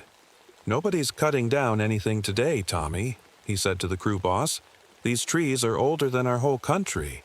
They deserve better than becoming someone's deck furniture." Tommy laughed, but it was a nervous sound. "Bill, we thought you were dead. And what happened to your—" He stopped, finally noticing how Bill had changed. The chainsaws roared to life, their angry buzz echoing through the sacred grove. That's when it happened. The Shadow Keeper appeared, bigger than ever. It rose up behind the ancient trees like a mountain made of darkness, its amber eyes blazing with anger. The logging crew froze. Who could blame them? The creature was as tall as the redwoods now, its body made of twisting shadows and living wood. Roots burst from the ground, crushing their trucks like toys. The chainsaws died, their motors choked with black sap. "Run!" Tommy screamed. But they couldn't. The forest had come alive around them, every shadow reaching, every branch moving. Some of the men were caught by roots, others tangled in suddenly living vines. "Stop!" I shouted, but I wasn't talking to the loggers. I was talking to the Shadow Keeper. "This isn't the way!" Jessie stepped forward, her voice calm in all the chaos. She began to sing in her native language, the same song Old Bill had sung in the tower. The Shadow Keeper paused, its massive head turning toward her. "There's another way," she said between verses. "A new pact, like the old one, but stronger. We can protect these groves together, humans and forest spirits working as one." Linda pulled out her notebook. "The research station. We can move it here. Study the trees, protect them, show people why they're special." "The company won't like that," Tommy said weakly from where he was tangled in vines. "The company will learn to like it," I said, surprising myself with how sure I felt. "Because if they don't, they'll have to explain why their equipment keeps breaking, why their workers keep quitting, why strange shadows follow their trucks home at night." The shadow keeper's eyes fixed on me. I felt it in my head again, that deep, ancient heartbeat. But this time, I understood what it wanted. "We'll be your guardians," I said. "All of us, like old Bill, like Jesse's ancestors. We'll keep your secrets, protect your sacred places. Just give us the chance to prove it." For a long moment, nothing moved. Then old Bill smiled his gentle smile and touched the nearest ancient tree. Black sap ran down its trunk, but this time it didn't look like tears. It looked like writing, the same kind of symbols we'd seen in the moss days ago. "The Shadow Keeper accepts," Jesse translated, "but it wants something in return, a sign of trust." I knew what that meant. I could feel it in my shadow, which was still standing beside me like a waiting friend. "What do I need to do?" "Let it in," old Bill said. "Just a little, like I did. Become part of the forest's memory. But keep your human heart too. Be a bridge between both worlds." I thought about my years as a ranger, about how the forest had helped heal me after Vietnam. Maybe this was why. Maybe I'd been preparing for this moment all along. I held out my hand. My shadow did the same. When our fingers touched, it felt like cool water running up my arm. The forest's heartbeat grew stronger in my mind, and suddenly I could sense every tree, every root, every shadow in the grove. "I understand now," I whispered, and I did. I understood everything. The Shadow Keeper lowered its massive head. The loggers were released, stumbling and running back down the road. Tommy stayed behind, looking at us with wide eyes. "Tell your company," I said, my voice mixing with whispers from the trees. "This grove is protected now. By law, by science, and by things they wouldn't believe." He nodded quickly and backed away. As he drove off, I saw his truck's shadow lingering, behind for just a moment, as if saying goodbye. Linda touched my arm. "Harrison, are you okay?" I smiled. The black sap was moving under my skin now, but it didn't hurt. It felt like belonging. "I'm more than okay. I'm home." Above us, the Shadow Keeper began to fade, melting back into the forest. But I could still feel it watching through every tree, waiting to see if we'd keep our new promise.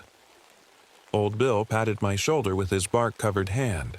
"Welcome to the family, Ranger. We've got work to do." 6 months have passed since that day in the Heart Grove. Things are different now, both in the forest and in me. The logging company tried to fight us at first, but after 3 of their bulldozers were found twisted into knots. After shadows followed their bosses home at night, they changed their minds. Now the Heart Grove is protected land, with Linda's research station studying the ancient trees.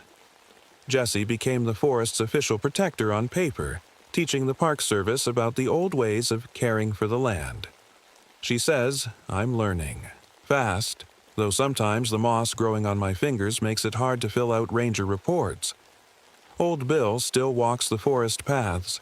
Most days he looks almost normal, but when the fog rolls in thick, his bark-like skin helps him blend right into the trees. He teaches me how to listen to the forest's heartbeat, how to understand what the shadows are saying.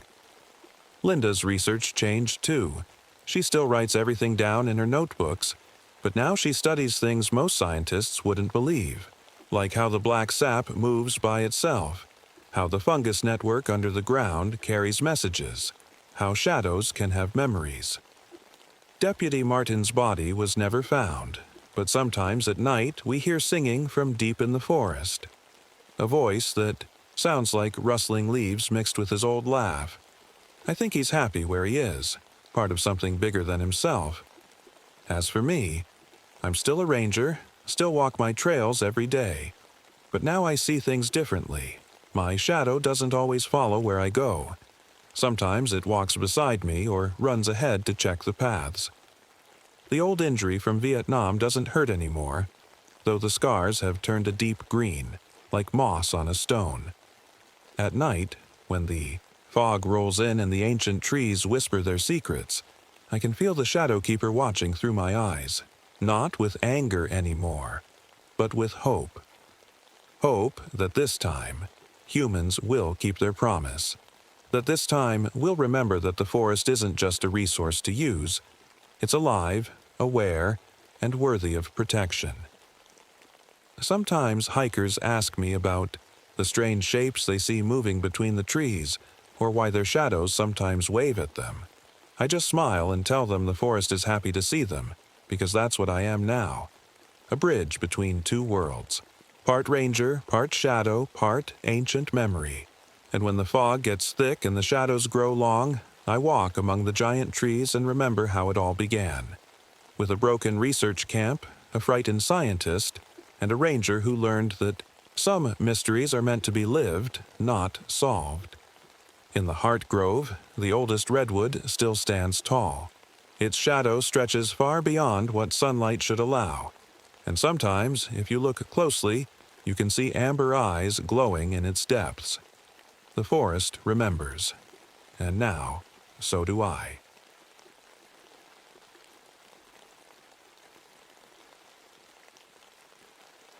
The first snowflake wasn't supposed to fall for another month. I watched it drift past my office window at the ranger station, followed by another, then another, until the air was thick with white. Something felt wrong about that snow. Maybe it was the way it fell straight down without any wind, or how the flakes seemed too large, too perfect, like something a kid would cut out of paper. I took a sip from my flask, letting the whiskey warm my insides. The radio crackled to life, breaking the morning silence. "Walker, you there? We've got a situation." Sheriff Murphy's voice was tense, unusual for our normally laid-back morning check-ins. "Go ahead, Frank," I answered, my fingers automatically, moving to touch the hunting knife at my belt, my father's last gift to me before he passed. 3 canoeists missing since yesterday afternoon. Last seen heading toward Blackwater Lake. Their families are raising hell at my office. My stomach tightened. Blackwater Lake was remote, practically untouched. The new Echo Trail had made it accessible to tourists who had no business being there, especially not in October when the weather turned mean. "I'll gather a search party," I said, already reaching for my maps. "Meet me at the station in an hour." While waiting, I studied the maps I knew by heart, marking the most likely routes those canoeists might have taken. The snow was falling harder now, coating the ground, in white. The thermometer outside my window read 28 degrees, impossibly cold for early October. The first to arrive was Robert Jensen, my young trainee. His cheeks were red from the cold, but his eyes sparkled with that eager-to-please look I'd gotten used to. He was a good kid, reminded me of some of the young soldiers I'd led in Korea, before everything went wrong there. "Mr. Walker," he said, pulling a photo from his breast pocket, his fiancée Sarah's smiling face. "Think we'll find them today?" Before I could answer, the door opened again. Marie Redfeather walked in, wrapped in a worn wool coat, her dark eyes taking in everything. She was the best guide in the area, though I'd never tell her that.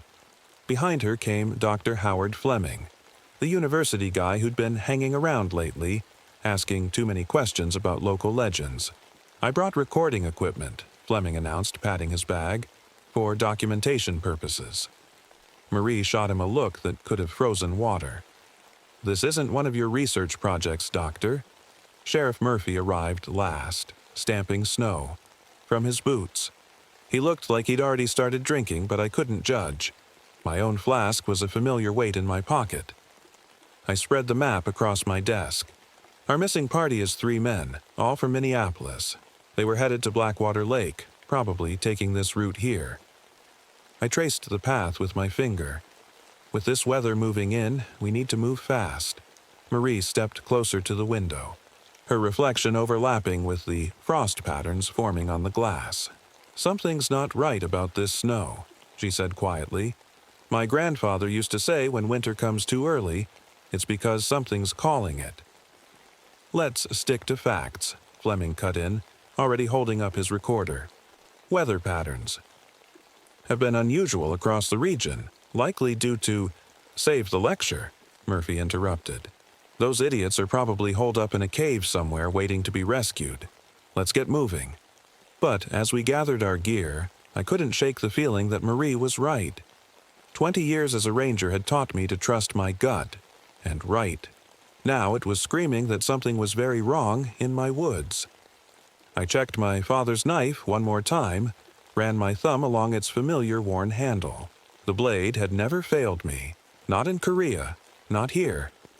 I hoped I wouldn't need it, but the way the snow was falling, too quiet, too heavy, made me think otherwise. "Gear up," I ordered, shouldering my pack. "We're heading out in 10 minutes. And bundle up tight. Something tells me it's going to get a lot colder before this is over." Robert adjusted his scarf, grinning like this was just another training exercise. Marie whispered something in her native language that sounded like a prayer. Fleming fiddled with his recorder, and Murphy took a last pull from his own flask. None of us knew it then, but that ordinary October morning was the last normal moment any of us would ever have. The thing that was waiting for us in those ancient pines would make sure of that. The snow crunched under our boots as we followed the shoreline. Every step took us deeper into the wilderness, and I couldn't shake the feeling that the forest was watching us. Not in the normal way. I was used to feeling animals' eyes on me. This was different. "Radio check," I said into my handset. The static that came back was thick with interference. "Getting anything?" Robert asked, adjusting his backpack straps. I shook my head. Must be the weather. But I'd never seen weather mess with radios quite like this. We walked for hours. The snow kept falling, covering our tracks almost as soon as we made them. The cold bit through my thick jacket like it had teeth. Every so often, I'd take a sip from my flask, but even the whiskey didn't seem to warm me up like it usually did. "Look there," Marie called out suddenly. She was pointing to a cluster of birch trees ahead. Something bright red was fluttering from one of the branches. We hurried forward. It was a scarf, caught in the trees like a splash of blood against all the white. Dr. Fleming pulled out his recorder immediately. Red wool scarf discovered at approximately... He checked his watch, but the hands had frozen in place. "That's odd. Over here," Robert's voice carried from behind a fallen log. We found him standing over fresh tracks in the snow, boot prints, but something was wrong with them. They started normal-sized, then got longer, like someone's feet had been, stretched. "Animal probably walked over them," Murphy said, but he didn't sound convinced. Marie knelt down to look closer. "No animal made these marks." She glanced up at the darkening sky. "We should make camp soon. We don't want to be moving after dark." "These men could be freezing to death," Fleming argued. "We should keep going." I looked at the tracks again, then at the heavy clouds above. "Marie's right. We need shelter before night falls. There's a clearing up ahead that should work." We found a spot sheltered by tall pines. The snow had formed deep drifts, so we had to dig out spaces for our tents. Robert worked quickly, humming to himself as he set up his gear. I noticed he kept taking out that photo of his fiancée, looking at it when he thought no one was watching. Murphy helped me gather firewood while Fleming set up his recording equipment around the camp. Marie walked the perimeter, touching trees and muttering to herself. I'd worked with her enough to know she was leaving markers, old tribal signs, to help, guide us back if we got lost. The fire caught quickly, but it didn't seem to give off as much heat as it should. We huddled around it anyway, eating beef jerky and crackers in silence. The forest had gone quiet. No birds, no small animals rustling in the underbrush. Just the soft hiss of snow falling on snow.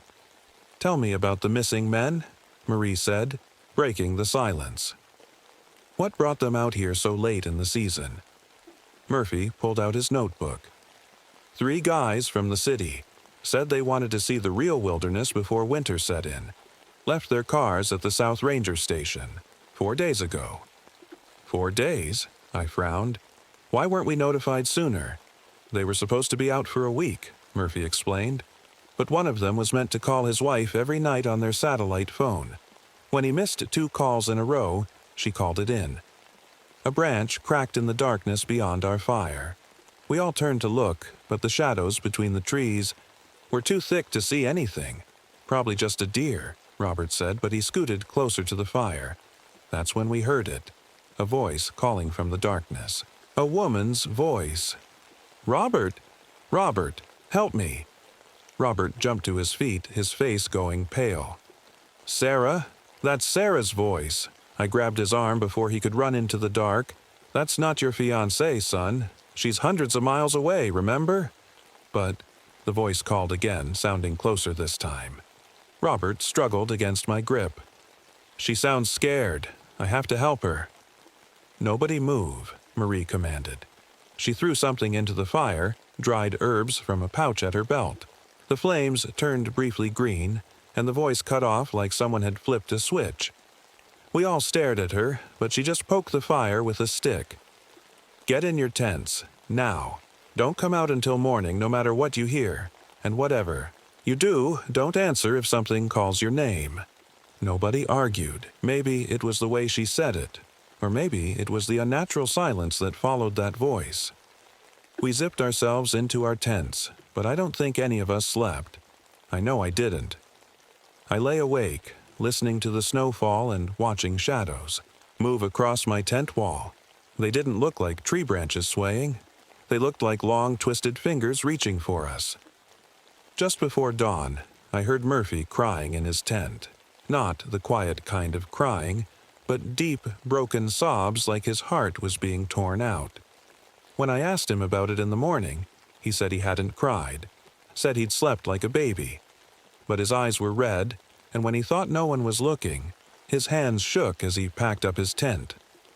Morning brought more snow and a discovery that made my skin crawl. All around our camp, pressed deep into the fresh snow, were footprints. But they weren't animal tracks, and they definitely weren't human. At least, not entirely. They started as normal boot prints near the tents, then stretched longer and longer, like someone's feet had grown as they walked. The final prints were nearly 3 feet long.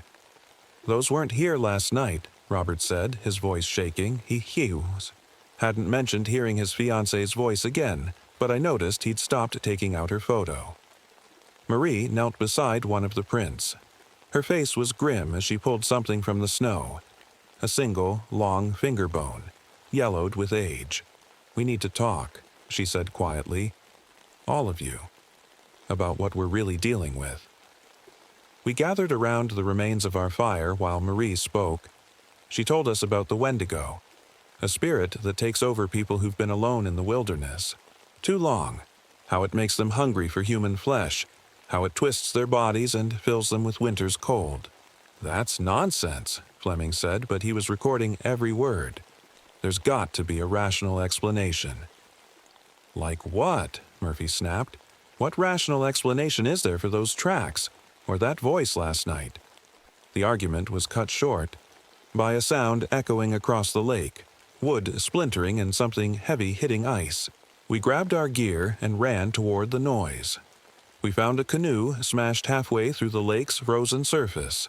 Dark red spots stained the ice around it. I touched one of the stains. It was blood, frozen solid, even though the temperature wasn't nearly cold enough for that. "Look at these marks," I said, pointing to the canoe's side. Deep scratches ran along the wood, like something with massive claws had tried to grab it. Fleming leaned in close with his camera.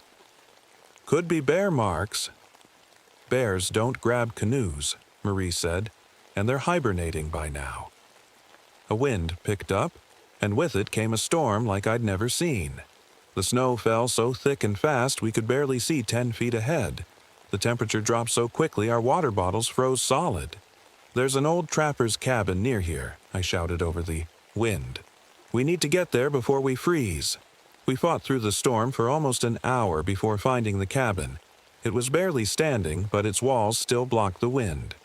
As we huddled inside, I noticed Murphy staring at our supplies with an odd look in his eyes. The cabin had one room with an old wood stove.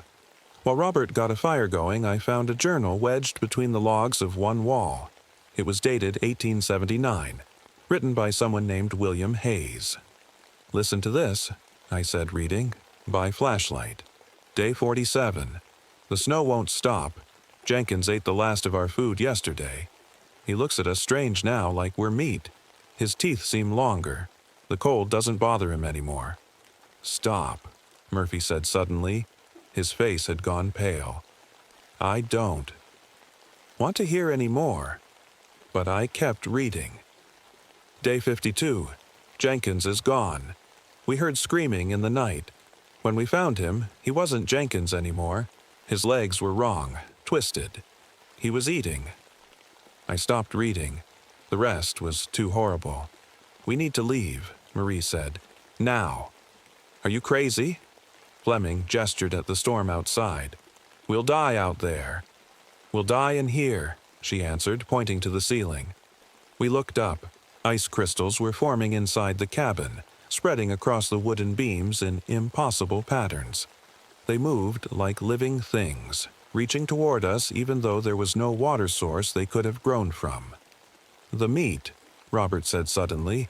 "Where's all our meat? We checked our supplies. Every package of beef jerky, every energy bar with protein, gone. In their place, we found torn wrappers and strange, deep bite marks in the wooden floor." Murphy turned away, but not before I saw him wipe something dark from his mouth. When he thought we weren't looking, he slipped a handful of frozen meat into his pocket. I noticed his fingernails seemed longer, and his breath didn't steam in the cold air like ours did. That night, we took turns keeping watch. During my shift, I heard Murphy whispering in the dark corner where he slept. He was talking to someone who wasn't there, begging his dead mother to make the hunger stop. I gripped my father's knife and watched the ice crystals spread across the walls, forming patterns that looked like screaming faces.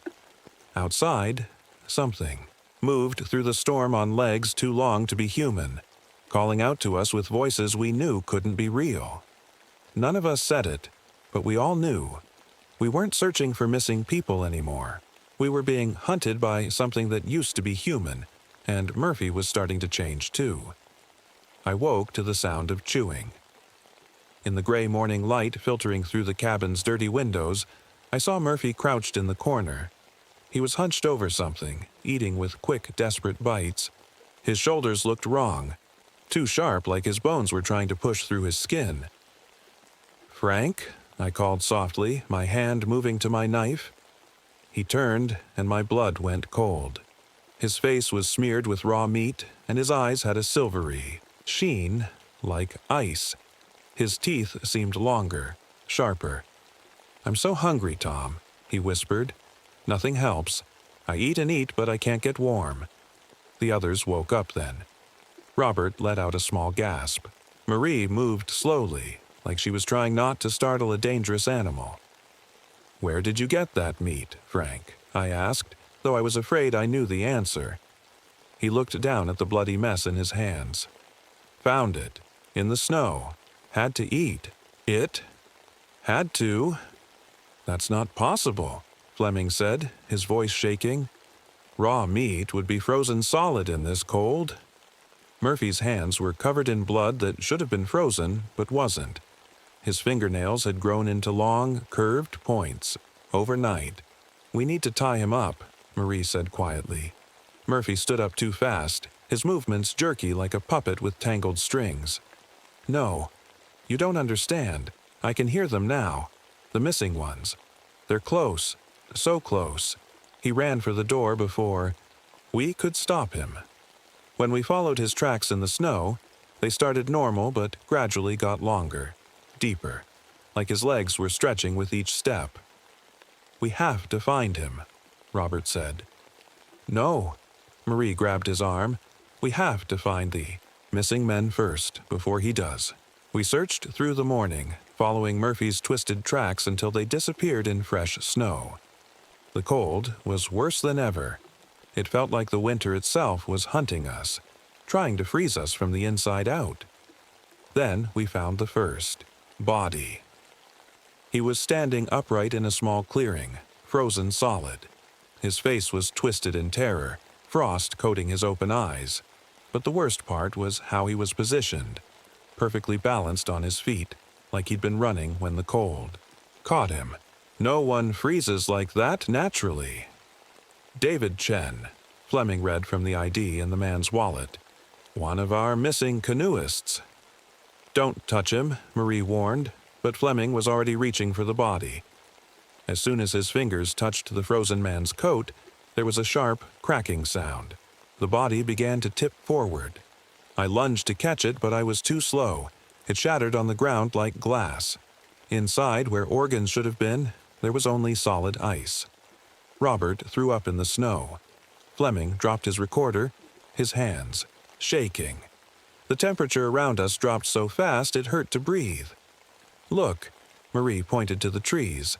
Ice was forming on the branches, spreading like frost on a window. But this frost made patterns. Hungry, reaching hands and twisted faces. The ice spread faster as we watched, crackling as it grew. "The temperature," Fleming whispered, checking his thermometer. "It's impossible. We should be dead at this temperature." A howl echoed through the trees. Not quite animal, not quite human. It sounded like Murphy's voice, but wrong, like it was being played backward through a broken speaker. "He's hunting the others," Marie said. "The Wendigo wants to feed." "This isn't happening," Fleming kept saying, backing away from the shattered body. "This can't be happening." But it was happening. I'd seen a lot of strange things in these woods over the years, but nothing like this. The ice was spreading across the ground now, forming patterns that looked like words in a language I didn't want to understand. "We have to stop him," I said, gripping my father's knife tighter. "Before he finds the others." "How?" Robert asked. His breath came out in clouds that froze and shattered like glass. "How do we stop something like that?" Marie pulled out a small pouch of herbs and what looked like an old lighter. "Fire," she said. "We need fire. It's the only way to melt a Wendigo's heart." Another howl split the air, closer this time. Through the trees, I caught a glimpse of something tall and thin moving on legs that bent the wrong way. It might have been Murphy once, but not anymore. "Run," I said, and we ran. Behind us, Murphy's new voice called out our names one by one, using the voices of people we loved to beg us to stop, to wait, to come back. But we didn't stop. We couldn't, because we all knew that if we did, we'd end up like that frozen man, shattered and hollow with nothing but winter's hunger where our hearts used to be. We ran until our lungs burned from the freezing air. Through the trees, we spotted a dark opening in a rocky hillside, a cave. "In there," I gasped. "We need shelter." Fleming stumbled in first, followed by Robert. Marie hesitated at the entrance, touching strange marks carved into the stone. "These are warnings," she said. "Old ones. They tell people to stay away." Another howl echoed through the forest, closer now. We had no choice but to go inside. Our flashlights showed a tunnel leading down. The walls were covered in ice, but not normal ice. It formed patterns like frozen hands reaching out. The deeper we went, the colder it got. Fleming pulled out, his recorder, his hands shaking. "Cave discovered at..." He checked his watch again, but the hands were still frozen. "Something's wrong with the air in here. It feels heavy." He was right. Each breath felt like drinking ice water. Our lights reflected off the walls in weird ways, making shadows dance like people running away. "Listen," Robert whispered. "From Deeper in the cave came a sound like someone crying. No, like many people crying, all at once. "It's trying to trick us again," Marie warned, but Fleming was already walking toward the sound. "This is incredible," he said, holding up his recorder. "The acoustics in here are impossible. I have to document this." "Stop," Marie grabbed his arm. "Those aren't real voices." But Fleming pulled away. He walked farther down the tunnel, muttering to himself about sound waves and scientific explanations. The crying got louder. Then we saw it. A tall, thin shape in the darkness. It might have been Murphy once, but now its arms and legs were too long, bent in extra places. Ice crystals grew from its skin like a frozen suit of armor. Where its eyes should have been, there were only deep holes filled with swirling snow. Fleming screamed. The thing that used to be Murphy opened its mouth, too wide, full of teeth like icicles, and breathed out a cloud of freezing mist. The mist hit Fleming first. Ice crystals formed on his skin, in his hair. He tried to run, but his legs were already freezing. We watched in horror as frost spread across his eyes, down his throat as he gasped for air. "Help!" he wheezed, reaching toward us. Then the ice reached his lungs. Fleming's frozen body fell backward, shattering like the first victim we'd found. The Wendigo, I couldn't think of it as Murphy anymore, reached down with long, clawed fingers and picked up the pieces. "Run!" I shouted, pushing Robert and Marie back the way we'd come. We ran through the tunnels, taking turns at random. The Wendigo followed, its long legs letting it move faster than anything that size should. It called to us, using Fleming's voice now, begging for help. "This way." Marie pointed to a smaller tunnel. We squeezed through just as the Wendigo's claws swiped at us. The tunnel led to a larger cave. What we saw there made us stop cold. The walls were lined with ice that looked like glass, and frozen inside were faces, dozens of them, all twisted. In fear, years of missing people preserved like insects in amber. "Tom!" Marie's scream snapped me back. The Wendigo had grabbed her leg through the tunnel entrance, pulling her back. I slashed at its arm with my father's knife. The blade barely scratched its icy skin, but it let go. Marie scrambled away, her leg bleeding where its claws had cut. "The tunnels loop around," she said through gritted teeth. "It's trying to hurt us deeper in." "Why?" Robert asked. "Why doesn't it just kill us?" "Because it's not just hunting us," Marie said, wrapping a bandage around her leg. "It's choosing, looking for the one it wants to change next. Like it changed Murphy." A horrible thought hit me. Murphy was drinking earlier than usual that morning. Said he was cold, started eating raw meat. The Wendigo. It picked him first because he was already hungry, Marie finished. Already had an empty space inside where winter could get in. The Wendigo's cry echoed through the caves, closer now. Marie pulled out her herbs and lighter. "Fire," she said again. "We have to melt its heart. But we need something stronger than this." I touched my flask, still half full of whiskey. "Will this help?" She nodded. "Robert, give me your scarf. We can make torches." But before we could move, the temperature dropped again. Ice spread across the cave floor like cracks in glass. The Wendigo was coming, and somewhere in the darkness another voice started calling, Sarah's voice, begging Robert to help her. When I looked at him, his eyes had that same silvery sheen I'd seen in Murphy's that morning. The hunger was spreading, and we were running out of time. The deeper we went into the caves, the stranger they became. The ice-covered walls didn't look natural anymore. They formed archways and tunnels that seemed built by something with a plan. A horrible plan. "Robert," I said quietly, "give me the photo of Sarah." His hands shook as he pulled it from his pocket. The edges were frosted over, and his fingertips left trails of ice on the paper. "I can still hear her," he whispered. His breath wasn't making clouds anymore. "She needs me." Marie grabbed the photo and threw it into her torch flame. "Robert, screamed and lunged for it, but I held him back. As the photo burned, the voice calling his name faded away. "Listen to me," Marie said, holding Robert's face between her hands. "That's not Sarah. Sarah is safe at home. This thing is trying to make you hungry for something you can't have. That's how it gets in." A crash echoed through the tunnel behind us. The Wendigo was getting closer. We ran deeper into the cave system, our torch flames casting wild shadows on the walls. Then we found the chamber. It was huge, like a frozen cathedral.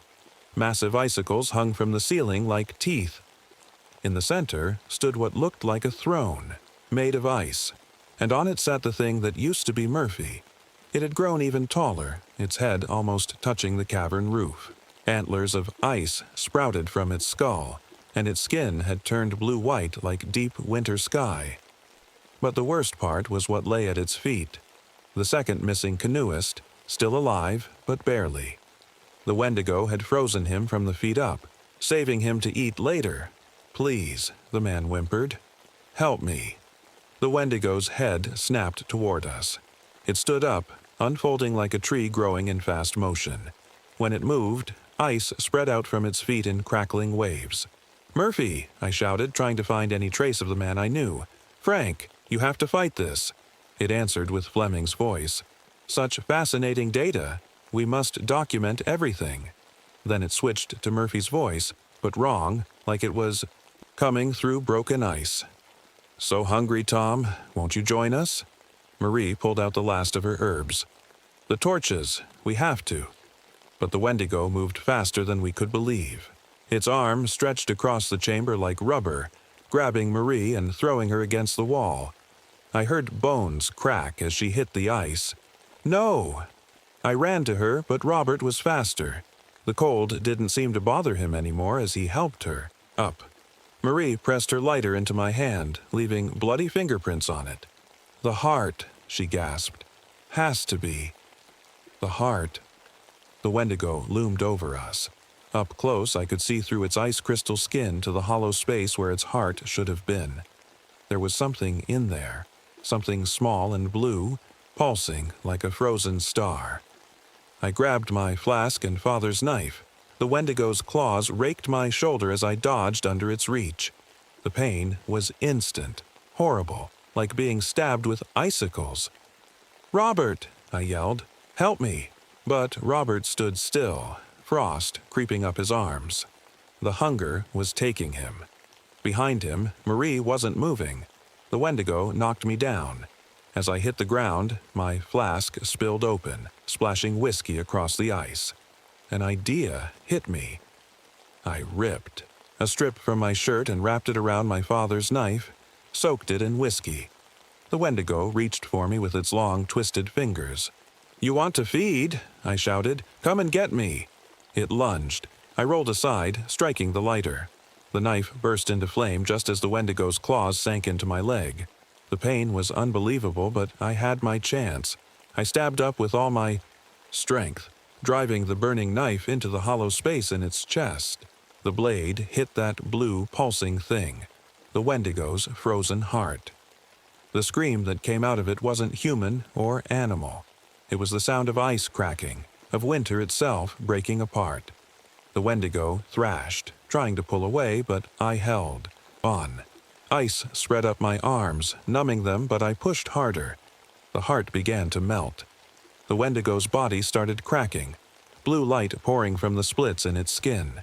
It tried to breathe its freezing mist at me, but the heat from the burning knife was too much. "Robert!" I screamed. "The torches! Now!" Something of the real Robert must have been fighting the hunger because he snapped out of his daze. He threw both lit torches at the Wendigo. They stuck in the cracks of its melting body. The creature that had been Murphy threw back its head and roared. Its antlers shattered. Its long limbs began to drip and break apart. The blue light got brighter and brighter until I had to close my eyes. Then came the sound of 1,000 panes of glass breaking all at once. When I opened my eyes, the Wendigo was gone. Where it had stood was a puddle of melting ice, and in the middle, Murphy's badge. Just his badge, nothing else. The cave started shaking. The ice walls were cracking, the ceiling coming down. "We have to get out," I shouted. I pulled Marie to her feet. She was alive, barely. Robert helped me carry her as we ran. Behind us, the cave collapsed, taking with it all those faces in the walls, all those years of winter's hunger. We barely made it out before the whole hillside fell in. As we lay in the snow, catching our breath, I noticed something strange. The snow had stopped falling. For the first time in days, I felt warm sunlight on my face. But Robert wouldn't look at it. He stared at his hands, watching frost melt from his fingertips, and I knew he was still hearing Sarah's voice, still feeling that endless winter hunger. Some kinds of cold, once they get inside you, never really go away. I woke up in the hospital, 3 days later. The doctors said I had severe frostbite and hypothermia, but I'd live. They didn't mention the claw marks on my leg and shoulder. Maybe they couldn't see them anymore. Marie was in the bed next to mine, her ribs wrapped in bandages. She was alive, but she wouldn't talk about what happened in the cave. Not to me, not to anyone. Robert wasn't so lucky. They found him wandering in the woods 2 days after we got out. His fiancée Sarah flew in to see him, but he wouldn't let her in the room. Said he wasn't hungry anymore, but couldn't trust himself around people he loved. The official report called it a tragic accident. They said Murphy got lost in the storm, said the missing canoeists died from exposure. The frozen one we found? Animal attacks, they wrote. The collapsed cave? Natural causes. They gave me Murphy's badge in a little box. Sometimes, late at night, I swear I can hear it whisper. I tried to go back to work, but everything felt wrong. The woods didn't feel like home anymore. Every snapped twig made me jump. Every cold breeze reminded me of that icy breath. But that wasn't the worst part. The worst part was the hunger. It started small, wanting my steaks rarer, feeling cold all the time. My flask of whiskey doesn't warm me up like it used to. Nothing does. This morning, I looked in the mirror and saw something strange in my eyes. A silvery shine, like moonlight on ice. My teeth look different too. Sharper. And when I breathe out, my breath doesn't make clouds anymore. I've requested a transfer to the northernmost post they have. Somewhere the winters are long and dark. Somewhere people don't go looking for missing hikers. I tell myself it's because I need a fresh start. But deep down, I know the truth.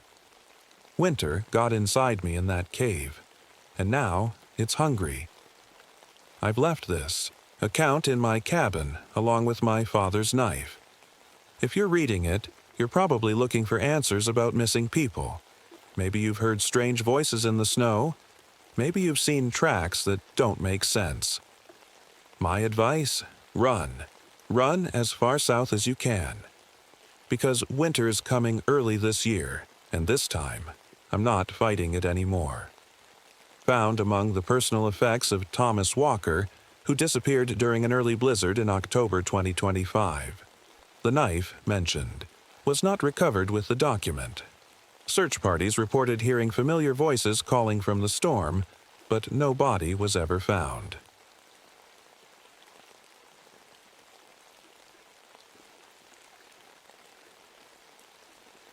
I never wanted to bring Kate to work with me that summer.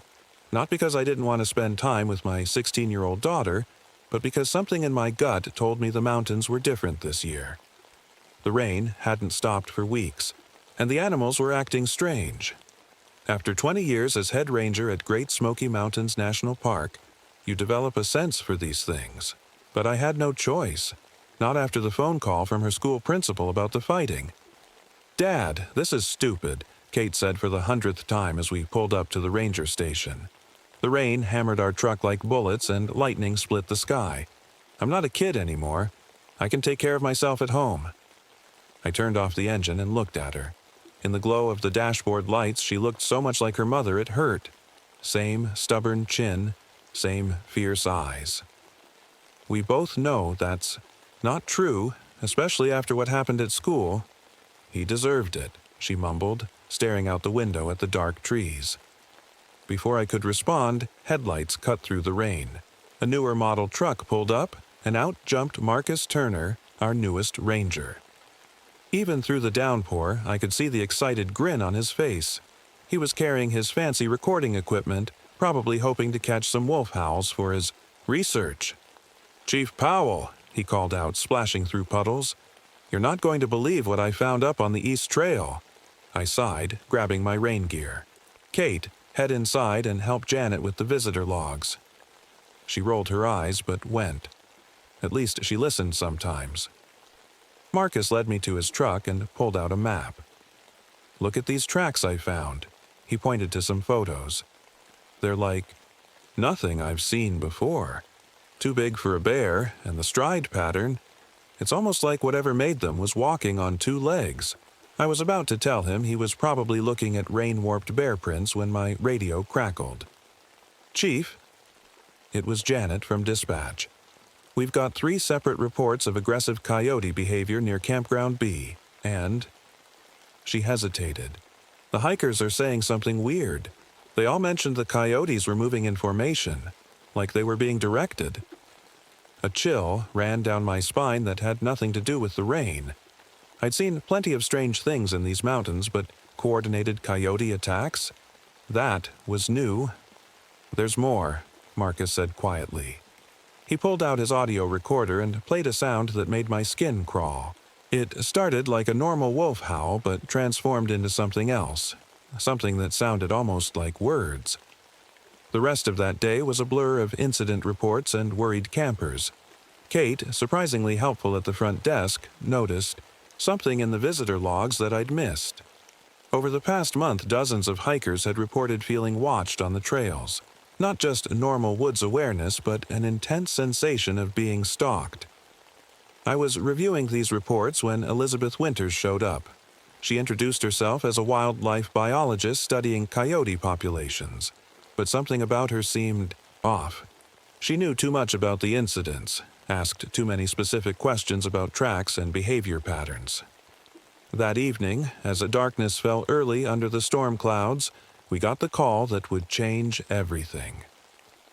2 hikers were missing near Rainy Mountain, and their last radio transmission mentioned human-like howls and eyes in the trees. I gathered my team for a search party, trying to ignore the way the thunder seemed to carry echoes of those strange howls Marcus had recorded. As we prepared to head out, I caught Kate watching from the window, her face pale in a flash of lightning. For a moment, I saw real fear in her eyes, the same look I'd seen at her mother's funeral. Something was wrong in these mountains. I'd spent my whole life finding rational explanations for the strange and unknown, but as we headed into the darkness that night, I couldn't shake the feeling that we were about to discover something that defied explanation. And I was right. God help me, I was right. The search for the missing hikers took us deep into the darkest part of the forest. Our flashlight beams cut through the rain, but the shadows seemed to move in ways they shouldn't. Marcus kept checking his recording equipment, muttering about interference. We found their campsite just after midnight. I've seen plenty of bear attacks in my time, but this was different. The tent wasn't just torn. It was taken apart. The poles were snapped at exactly the same points, and the supplies were sorted into neat piles. Bears don't do that. Nothing does that. "Dad," Kate's voice crackled through my radio. She was supposed to be safe back at the station. "Something weird is happening here. All the dogs in the nearby campgrounds are going crazy. They're all barking at the same spot in the trees, but there's nothing there." I told her to stay inside and lock the doors. That's when Marcus called me over to his equipment. "Listen to this," he said, hands shaking as he pressed play. What I heard made my blood run cold. It was like a wolf's howl, but it had words in it. Not clear words, but enough to make you sure you weren't imagining it. The next morning, Elizabeth Winters was waiting at the station. This time, she had photos spread across my desk. Similar incidents from all across the Appalachian Mountains. Destroyed camps, strange tracks, and stories of creatures that walked like men but moved like wolves. "You think I'm crazy," she said, watching my face. "That's fine. But explain this." She pointed to a photo of tracks in mud. They started as wolf prints, then halfway through, they changed. The back paws stayed the same, but the front ones, they looked like hands. Kate had been quiet all morning, sorting through old visitor reports. "Dad," she called out, her voice steady but scared. "This isn't new. People have been reporting weird things here for years. They just didn't want to sound crazy. That's when Harold Jenkins showed up. He was an old hunting guide, the kind who knew every tree in these mountains." He took one look at Elizabeth's photos and went pale. "My grandfather," he said slowly, "he saw them, back in 22. Nobody believed him, but he wrote it all down." He pulled out a worn leather journal, the pages yellow with age. "They ain't wolves, and they ain't men. They're something in between. And they're smart, too smart." I wanted to dismiss it all. 20 years of ranger training told me there had to be a logical explanation. But then we found the deer. They were arranged in a perfect circle around the ranger station, at least 12 of them. Each one had been killed the same way, with the same marks. And in the center of the circle was a ranger's hat, one that had gone missing from a night patrol last month. Marcus insisted on setting up cameras. Elizabeth helped, showing him the best spots based on her research. I kept Kate close, not letting her out of my sight. The rain kept falling, and the shadows kept moving. That night, I was doing paperwork when Kate screamed. I ran to her room in the station's living quarters, gun drawn. She was at the window, pointing at something I couldn't see. "There was a hand," she whispered. "Not a normal hand. It had claws and fur, but it was shaped like a person's hand. It was right there, Dad. Right there on the glass. I didn't see it, but I saw the marks it left. 5 perfect claw lines in the wood beneath the window." The radio crackled. Marcus's voice came through, broken and terrified. "Chief, you need to see this. By the old fire tower. They're watching us, and they know we're watching them." The rain pounded harder, and somewhere in the darkness, something howled. It wasn't a wolf. It wasn't a man, and it was getting closer. When we got to the fire tower where Marcus was waiting, everything went wrong. Our trucks wouldn't start. Someone, or something, had cut the fuel lines. Not torn or chewed through them, but cut them clean, like they knew exactly where to strike. "They're learning," Elizabeth said quietly. "They've been watching us, figuring out how we work." The radio only gave us static now, even though it had been fine that morning. We were stuck here, and the sun was setting. Kate stayed close to me, and I could feel her trembling. "Look," Marcus whispered, pointing to the trees. In the fading light, we saw them. Dozens of small animals, squirrels and rabbits, all sitting perfectly still, all facing us. Like they were watching. Like they were waiting. That's when Harold told us the truth. "My grandfather didn't just see these creatures," he said, his voice shaking. "He caught one. Him and a group of hunters. They did things to it. Tried to understand it. But it was smarter than they thought. It got away, but not before." He stopped, looking sick. "Not before they made it different. Changed it somehow. These ones we're seeing now. They're its children. And they remember what humans did." The creatures showed themselves that night. It started with the power going out at the station. The backup generator failed too, even though we'd checked it that morning. Then came the storm, the biggest one yet. Lightning flashed, and I saw it, standing right there in the open. It was tall, taller than any man, with a wolf's head but a body that stood upright. Its eyes glowed yellow in the dark, and when lightning flashed again, I saw more shapes moving behind it. A whole pack. Marcus tried to reach his truck to get the satellite phone. We told him not to go, but he didn't listen. He made it halfway across the parking lot before they took him. We heard his scream cut off suddenly. Then silence. Then something worse. sounds that were almost words, like they were trying to talk to him. An hour later, they brought back his recording equipment, set it neatly on the station steps. When we played it back, we heard Marcus crying, then strange growling sounds that seemed to be asking questions. Elizabeth spent hours listening to the recording. "They're organized," she said. "They have a language, a hierarchy. The big one we saw, it's their leader. And it's not just hunting us, it's testing us." Kate hadn't said much, but now she spoke up. "They're always watching, even when we can't see them. I can feel them, like they're waiting for something specific." Harold pulled me aside then, his face gray. He had more pages from his grandfather's journal, ones he'd kept hidden. "They don't just want food," he whispered. "They're looking for something else. Your girl, the way she says she can sense them. Has she always been different? Special?" Before I could answer, we heard Marcus's voice outside, calling for help. But Marcus was gone.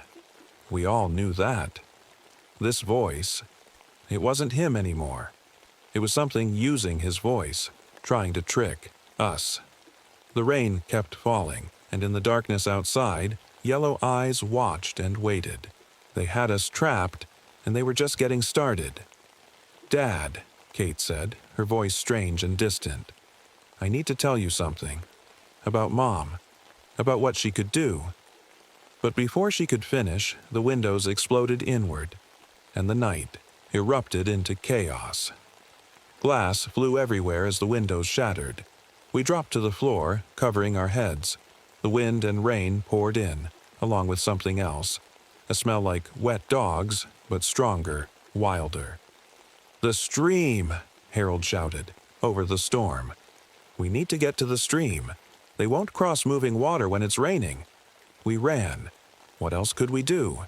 Kate grabbed the old fire tower maps while Elizabeth snatched her research. The creatures crashed through the station behind us, but they weren't rushing. They were herding us, like wolves driving sheep. Through the rain, we found Marcus. He was alive, but different. His eyes were wide and empty, and he kept mumbling the same things over and over. What they showed me. What they made me see. That's when we heard it. A howl that turned into words. Real words this time, clear as day. "Give us the girl." I pulled Kate closer. Harold looked at us, then at the shapes moving in the darkness. "I have to tell you something," he said. "My grandfather, what they did to that creature, they didn't just study it. They made it breed with wolves. They were trying to make something they could control. But it got smart. Too smart. And now," he looked at Kate, "now they want someone who can understand them. Someone like her." "Mom could hear them too," Kate said quietly. "She used to tell me stories about the wolves that could talk. I thought they were just stories." Elizabeth stepped forward. "We need to split up. Give me the research. I'll lead them away while you get to the stream." Before we could stop her, she ran into the trees, waving her papers and shouting. The creatures followed, their shapes moving like shadows through the rain. But not all of them. Some stayed, watching us with those glowing eyes. We made it halfway to the stream when Harold stopped. "I can't run anymore," he wheezed. "My leg's giving out, but I can buy you time." He pulled out his grandfather's journal. "Hey," he shouted at the creatures. "Remember this? Remember what my family did to you?" The shapes in the darkness stopped, turned. Harold met my eyes. "Get them to the stream, Powell. And Kate, I'm sorry. I'm so sorry for what my family started." Then he ran, waving the journal, and the creatures followed him. We heard his scream a few minutes later. The stream was ahead, swollen with rain. But between us and safety stood the biggest creature I'd ever seen. 9 feet tall at least, with silver streaks in its dark fur, the Alpha. It spoke. The words were rough, like rocks being ground together, but clear. "She belongs with us. She can hear, she can understand. like the other one. The other one? I asked. As if in answer, a figure stepped out of the shadows. Elizabeth. But not Elizabeth anymore. Her face was changing, stretching into something between human and wolf. Her eyes glowed yellow. "It doesn't hurt," she said, her voice strange and growling. "The change. It feels like coming home." She held out her hand to Kate. My daughter stood there, rain streaming down her face, looking at Elizabeth with a mixture of fear and something else. Understanding. That's when Marcus snapped out of his daze. With a scream, he pulled out his emergency flare gun and fired. The red light exploded between us and the creatures, and everything happened at once. The Alpha roared. The pack attacked. I grabbed Kate and ran for the stream, my feet slipping in the mud. The water roared ahead of us, and behind us came the sounds of running feet, some on 4 legs, some on 2. We jumped. The stream's cold water hit us like a punch. Kate and I went under, but we held onto each other tight. The current pulled us, tumbling and spinning, but the creatures didn't follow. Through the rushing water, I heard their howls of frustration. The rescue team found us 2 miles downstream, clinging to a fallen tree. They found Marcus's body, too, washed up on the bank. Of Elizabeth, there was no trace. They searched for days, but it was like she'd vanished into the forest itself. I wrote the official report the way they wanted it. Mountain lion attack. Mass panic. Natural causes. Who would believe the truth anyway? But that wasn't the end. Not really. A week after we got home, I found Kate's journal hidden under her bed. The last few pages made my hands shake. Mom told me the truth before she died, about why she spent so much time in the woods, about what she could hear out there.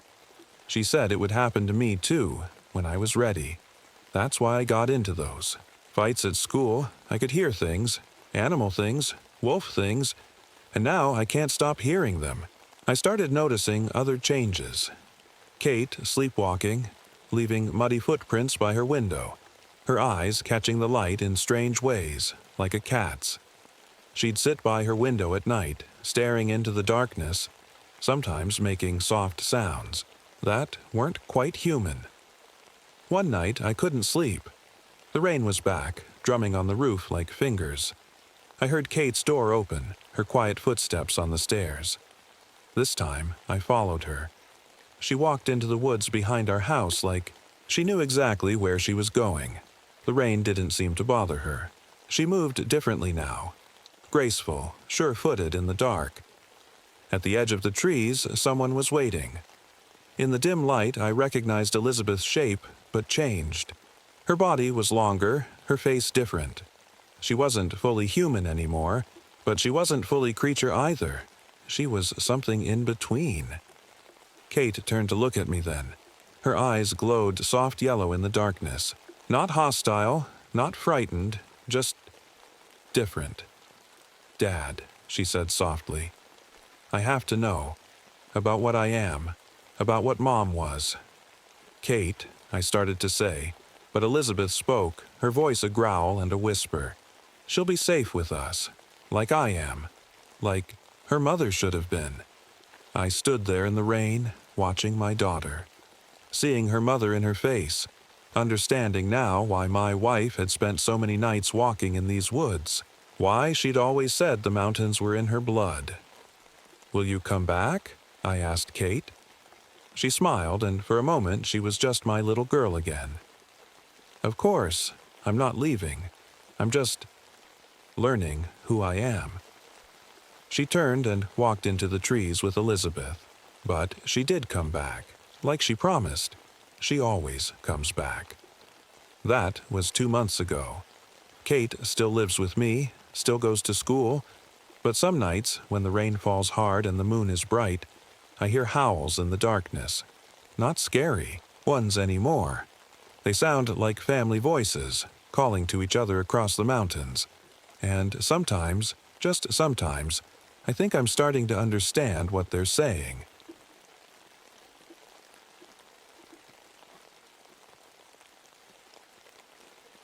I should have known something was wrong when all the birds stopped singing.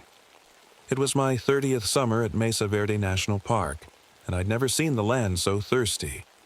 The earth cracked like broken pottery beneath my boots as I walked the trail to the cliff dwellings that morning. The sun wasn't even up yet, but I could feel the heat building. We were in the worst drought anyone could remember, and the dusty air made my throat itch. "Morning, Ranger Talbot." Professor Wilson waved from the excavation site, his white hair wild in the morning breeze. He looked excited, like a kid on Christmas morning.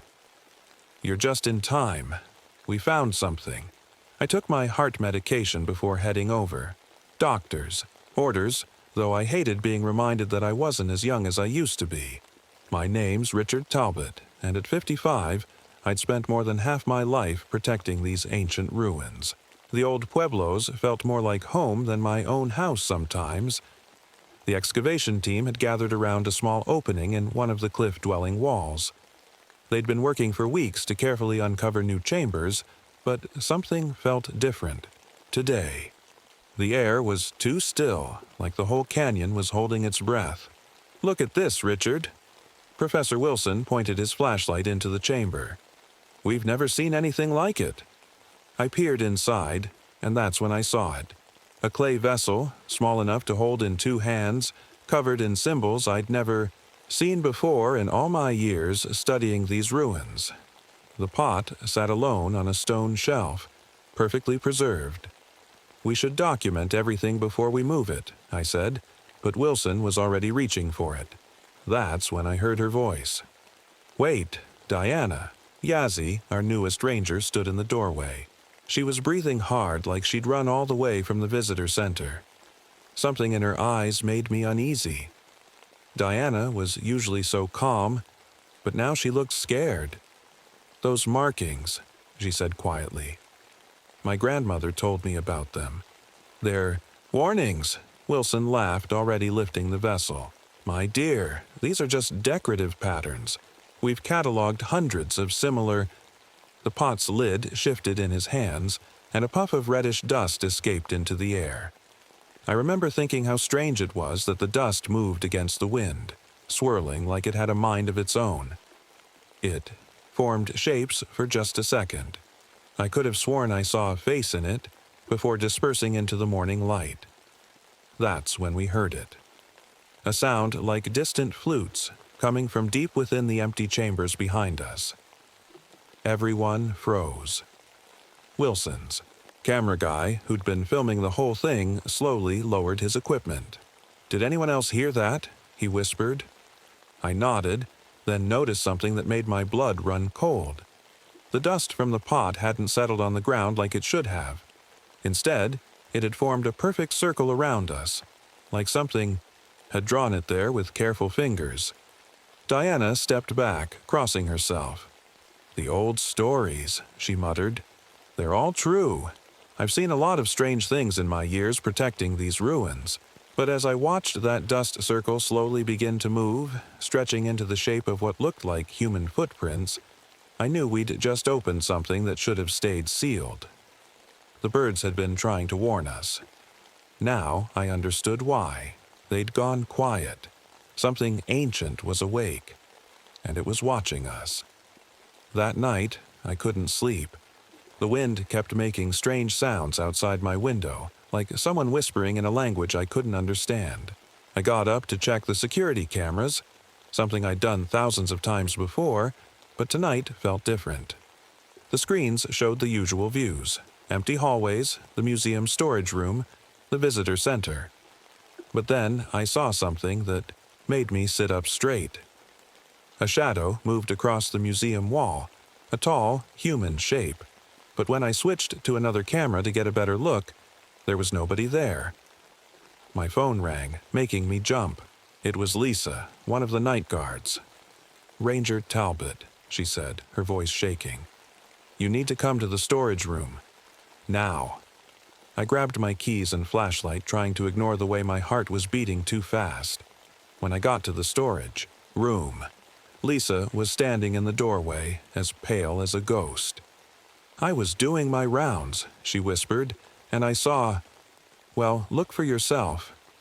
The storage room held hundreds of artifacts from the ruins, pottery, tools, ancient blankets, but something was wrong. Every single item had been moved. They were arranged on the floor in a massive pattern, like a human figure with its arms spread wide. Nobody's been in here, Lisa said. The door was locked. I had the only key. I checked my watch, 3:27 a.m. The items were heavy. It would have taken hours to move them all, and the security cameras hadn't shown anyone entering. My radio crackled. Richard. It was Diana. The spring by the dig site. You need to see this. The spring had been there forever, feeding a small stream that ran through the canyon, but when we got there, it was bone dry.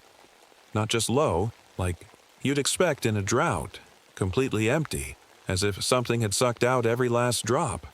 That's when Diana told me everything. In my culture, she said quietly, there are stories about beings called skinwalkers. They can change their shape, make you see things that aren't real, but they're more than just stories. She pointed to some marks in the dust. Look, the tracks started as animal prints, maybe a coyote, but halfway through, they changed into human footprints. My grandmother taught me the signs, Diana continued. The missing water, the moving shadows, the way the dust moves against the wind. Something was trapped in that vessel we found, Mr. Talbot. Something old, something hungry. I wanted to tell her it was just stories, that there had to be a logical explanation. But then we heard Professor Wilson shouting from the dig site. We found him standing in front of the newly opened chamber, talking excitedly, to absolutely nobody.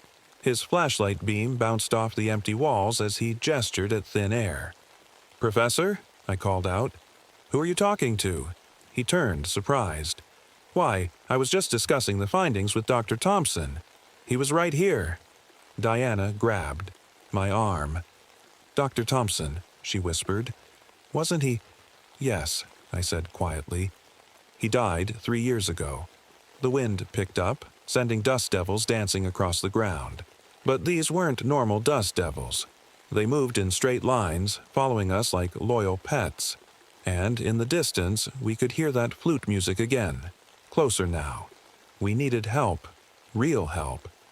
Diana mentioned a man named Joseph Begay, a Navajo elder who knew about these things. I made the call right there, trying to keep my voice steady as the dust devils circled closer. That's when Kimberly, the documentary filmmaker, came running up the path. "You all need to see this," she said, holding up her camera with trembling hands. "I was reviewing yesterday's footage and there's something in it, something that wasn't there when we were filming." On her small camera screen, I could see the footage from when we opened the vessel. Everything looked normal until she zoomed in on the background. There, standing in the shadows of the ruins, was a figure watching us, a figure wearing my face. The rising sun painted the cliffs blood red as we huddled around that tiny screen, watching in horror as my double turned to the camera and smiled, with far too many teeth. Joseph Begay arrived at sunrise. He was an older man with kind eyes and gray hair, wearing a denim jacket despite the heat. The moment he stepped out of his truck, he looked up at the cliffs and frowned. "You opened something," he said. It wasn't a question. Before we could answer, we heard Professor Wilson shouting again from inside the ruins. This time, he sounded scared. We found him in a new chamber the team had just uncovered. He was standing over something wrapped in ancient cloth, his hands shaking as he held his flashlight. "I found it," he kept saying. "I finally found it." The cloth bundle was human-shaped. My stomach turned when I realized what it was. A mummy. But this one was different from any I'd seen before. It wore a headdress made of animal skins, and its fingers ended in what looked like claws. "Don't touch it," Joseph said sharply, but Wilson was already reaching for the headdress. Kimberly raised her camera to film. Later, when we watched the footage, we all saw it. Just for a second, Wilson's face changed. His features melted like wax, becoming something else, something with too many eyes and a mouth full of sharp teeth. That's when the sand paintings appeared. None of us had noticed them forming. One minute, the chamber floor was empty. The next, it was covered in intricate patterns, made of colored sand. They showed people turning into animals, hunting scenes, things I didn't want to look at too closely. Diana gasped. "Those symbols," she whispered. "They're forbidden. No one's supposed to know them anymore." The dust in the air was getting thicker, making it hard to breathe. I reached for my heart medication, but when I opened the bottle, I froze. Instead of pills, it was full of tiny bones that crumbled to dust when I touched them. "It's playing. With us," Joseph said quietly. "Testing us. Learning our fears." Outside, the wind was picking up. We could hear it howling through the canyon, but this wasn't any normal wind. It sounded like voices calling our names. Professor Wilson started talking to himself again, having conversations with people who weren't there. But now, his words didn't make sense. He switched between English and languages I'd never heard before. "Look," Kimberly pointed her camera at the chamber entrance. "There's someone out there." Through her camera screen, we could see figures standing in the darkness. They looked like us, perfect copies, but they were just watching, waiting. When we looked without the camera, there was nobody there. "The entity is getting stronger," Joseph explained, pulling something from his bag. It looked like dried herbs and sacred items. "It feeds on fear, on longing. It learns from us, becomes us. The ancient ones trapped it here long ago, but now—" He didn't finish. He didn't have to. We all saw what happened next. A dust devil formed in the center of the chamber, but this one was different. As we watched, it took shape, human shape. First it looked like Wilson, then Diana, then me. Round and round it spun, wearing our faces, like masks. Then Professor Wilson stepped forward, reaching out to touch it. "Fascinating," he whispered. "Professor, don't," I started to say. But it was too late. The dust devil surged forward, wrapping around him like a cocoon. When it cleared, Wilson was gone. All that was left were his glasses on the floor, covered in red dust. From somewhere deep in the ruins, we heard laughter. It sounded like Wilson's voice, but wrong, like multiple voices speaking at once. Diana grabbed my arm. In the beam of our flashlights, we could see dusty footprints appearing on the walls and ceiling, walking in impossible directions. "It's free," Joseph said grimly, "and now it wants the rest of us." The lights flickered, and in the darkness, I felt something brush against my face, something that felt like sand, but moved like fingers. The next morning, I woke up to find a perfect outline of a person made of dust on my bedroom floor. It looked like a crime scene chalk outline, except this one was slowly moving like it was breathing. My phone rang. It was Diana. "Something's wrong," she said, her voice shaking. I woke up and found marks on my arms, like someone carved symbols into my skin while I slept. But they don't hurt, and they're fading already, like they were drawn in dust. Drove to the park faster than I should have. The sun was just coming up, but the sky looked wrong. Too red, like it was stained with rust. The air was thick with dust, even though there wasn't any wind. Kimberly met us at the visitor center, holding her camera like it was a shield.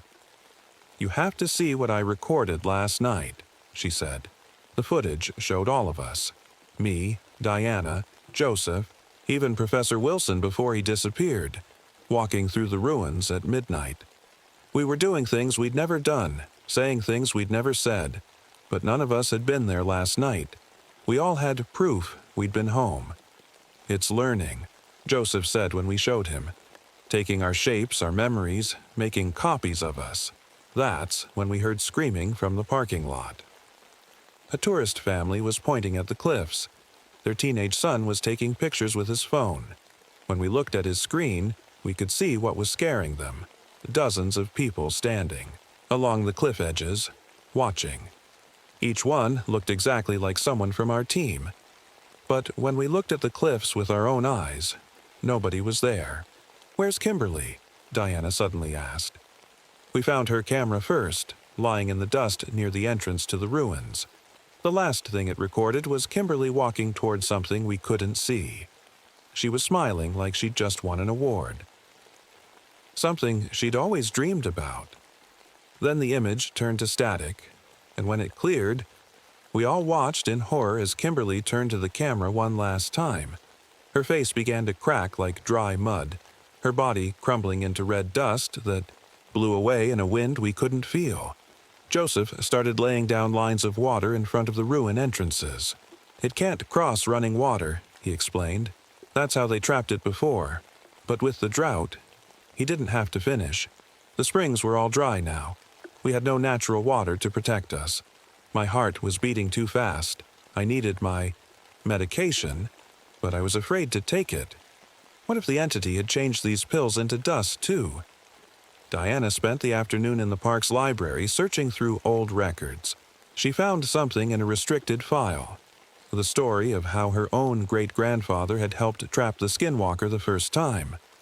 "They used 2 vessels," she said, spreading out the old papers. "One to trap it and one to seal it. We only found the first one. The second must still be hidden somewhere. But before we could look for it, the lights went out." In the darkness, we heard Professor Wilson's voice calling from deep inside the ruins. Except it couldn't be Wilson. We'd seen him disappear. The voice was wrong, too, like 3 people talking. "At once. Come see what I've become," it called. "Come see what you'll all become." Red dust began pouring from the air vents like blood-colored snow. As it fell, it started forming shapes. People shapes. They looked like everyone the entity had taken. Wilson, Kimberly, and others we didn't recognize. They were all smiling. "With too many teeth." "The second vessel," Joseph said urgently. "It must be in the museum collection. If we can find it." A dust devil slammed against the windows, but this one had eyes. Dozens of them, all blinking at once. Diana grabbed my arm. "Run!" We ran through dark hallways as the dust pursued us, taking shapes that became more impossible with each second. I could feel my heart pounding dangerously in my chest. The entity knew about my heart condition. It was using it against me, making me run. Behind us, we could hear it laughing with all its stolen voices. We barely made it to the museum storage room, locking the heavy door behind us. But as we caught our breath in the darkness, we realized something terrible. We could hear breathing, and it wasn't coming from any of us. In the beam of our flashlights, the dust on the storage room floor was moving, coming together, taking shape. It had been waiting for us here all along. The dust was taking shape in front of us, but this time, it wasn't pretending to be human. What rose up from the floor was a nightmare, part person, part animal, with too many limbs and eyes that glowed like hot coals. "The second vessel," Joseph whispered urgently. "Look for anything that matches the first one we found." Diana and I started searching the shelves while Joseph tried to hold the creature back with his sacred items. The entity hissed when he threw blessed water at it, but the water turned to steam before it could do much harm. My heart was pounding so hard I could barely breathe. I knew I needed my medication, but there wasn't time. There, Diana pointed to a high shelf. A clay pot sat almost hidden behind other artifacts, covered in the same strange symbols as the first one. The entity saw it, too. It roared. A sound, like a dust storm and a mountain lion mixed together, and lunged for the shelf. I don't know how I moved so fast, but somehow I got there first. My fingers closed around the vessel just as the entity reached for it. We both fell, and the pot rolled across the floor. "Diana!" I shouted, kicking it toward her. She caught it and started reading the symbols carved into its side. It's the same, writing as my great-grandfather's journal. The vessel needs blood from his bloodline. My blood to work. The entity was changing shapes faster now, flickering between forms like a broken movie. Professor Wilson, Kimberly, animals, monsters, things I can't describe. It knocked Joseph aside and went straight for Diana. I did the only thing I could think of. I threw myself at it. It felt like jumping into a sandstorm. Red dust filled my eyes and mouth. I could feel it trying to get inside me, trying to turn me into dust, too. My chest felt like it was being crushed, but I'd given Diana the time she needed. She pressed her bleeding palm against the vessel's cymbals, and they began to glow with a soft blue light. Joseph started chanting in his native language, his voice growing stronger with each word. The entity screamed. It dropped me and tried to escape, but something was pulling it back, like a vacuum cleaner sucking up dust. It clawed at the walls, leaving deep scratches in the concrete. That's when we heard the rumble. "The dam!" Diana shouted. "The emergency! Release! The water's coming!" The entity heard it too. For the first time, I saw fear in its glowing eyes. It knew it was trapped. Running water coming from one side, the vessel pulling it from the other. My heart felt like it was about to explode. Looking down at my hands, I could see they were starting to turn to dust. The entity had gotten inside. Me, after all. I knew what I had to do. "Diana," I said, my voice already sounding like sand shifting. "Finish the ritual." "But Mr. Talbot, do it." I used the last of my strength to tackle the entity, wrapping my arms around its shifting form. As Diana spoke the final words, as the water rushed through the canyon outside, I felt myself being pulled into the vessel along with the creature. The last thing I heard was Diana crying, Joseph finishing the sealing prayer, and the entity's scream of rage. The last thing I saw was dawn breaking over Mesa Verde, painting the cliffs the color of blood. The last thing I felt was peace, knowing the ancient evil was trapped again. And then everything was darkness and dust. But I wasn't afraid anymore, because in that final moment, I understood something. The entity had learned to copy us so well that it took on our weaknesses, and it had copied my heart. My very human heart that, despite its problems, knew how to sacrifice everything to protect others. That was its final mistake. As my consciousness faded into the sealed vessel, I heard the first birds returning to Mesa Verde. They were singing again.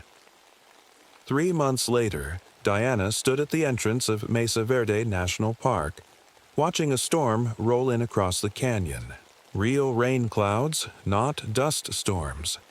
The drought had finally broken the day after they sealed the entity. She was the head ranger now. The official report said Richard Talbot died of a heart attack while protecting ancient artifacts during a severe dust storm. Professor Wilson and Kimberly were listed as missing, presumed lost in the same storm. Only Diana, Joseph, and a handful of others knew the truth.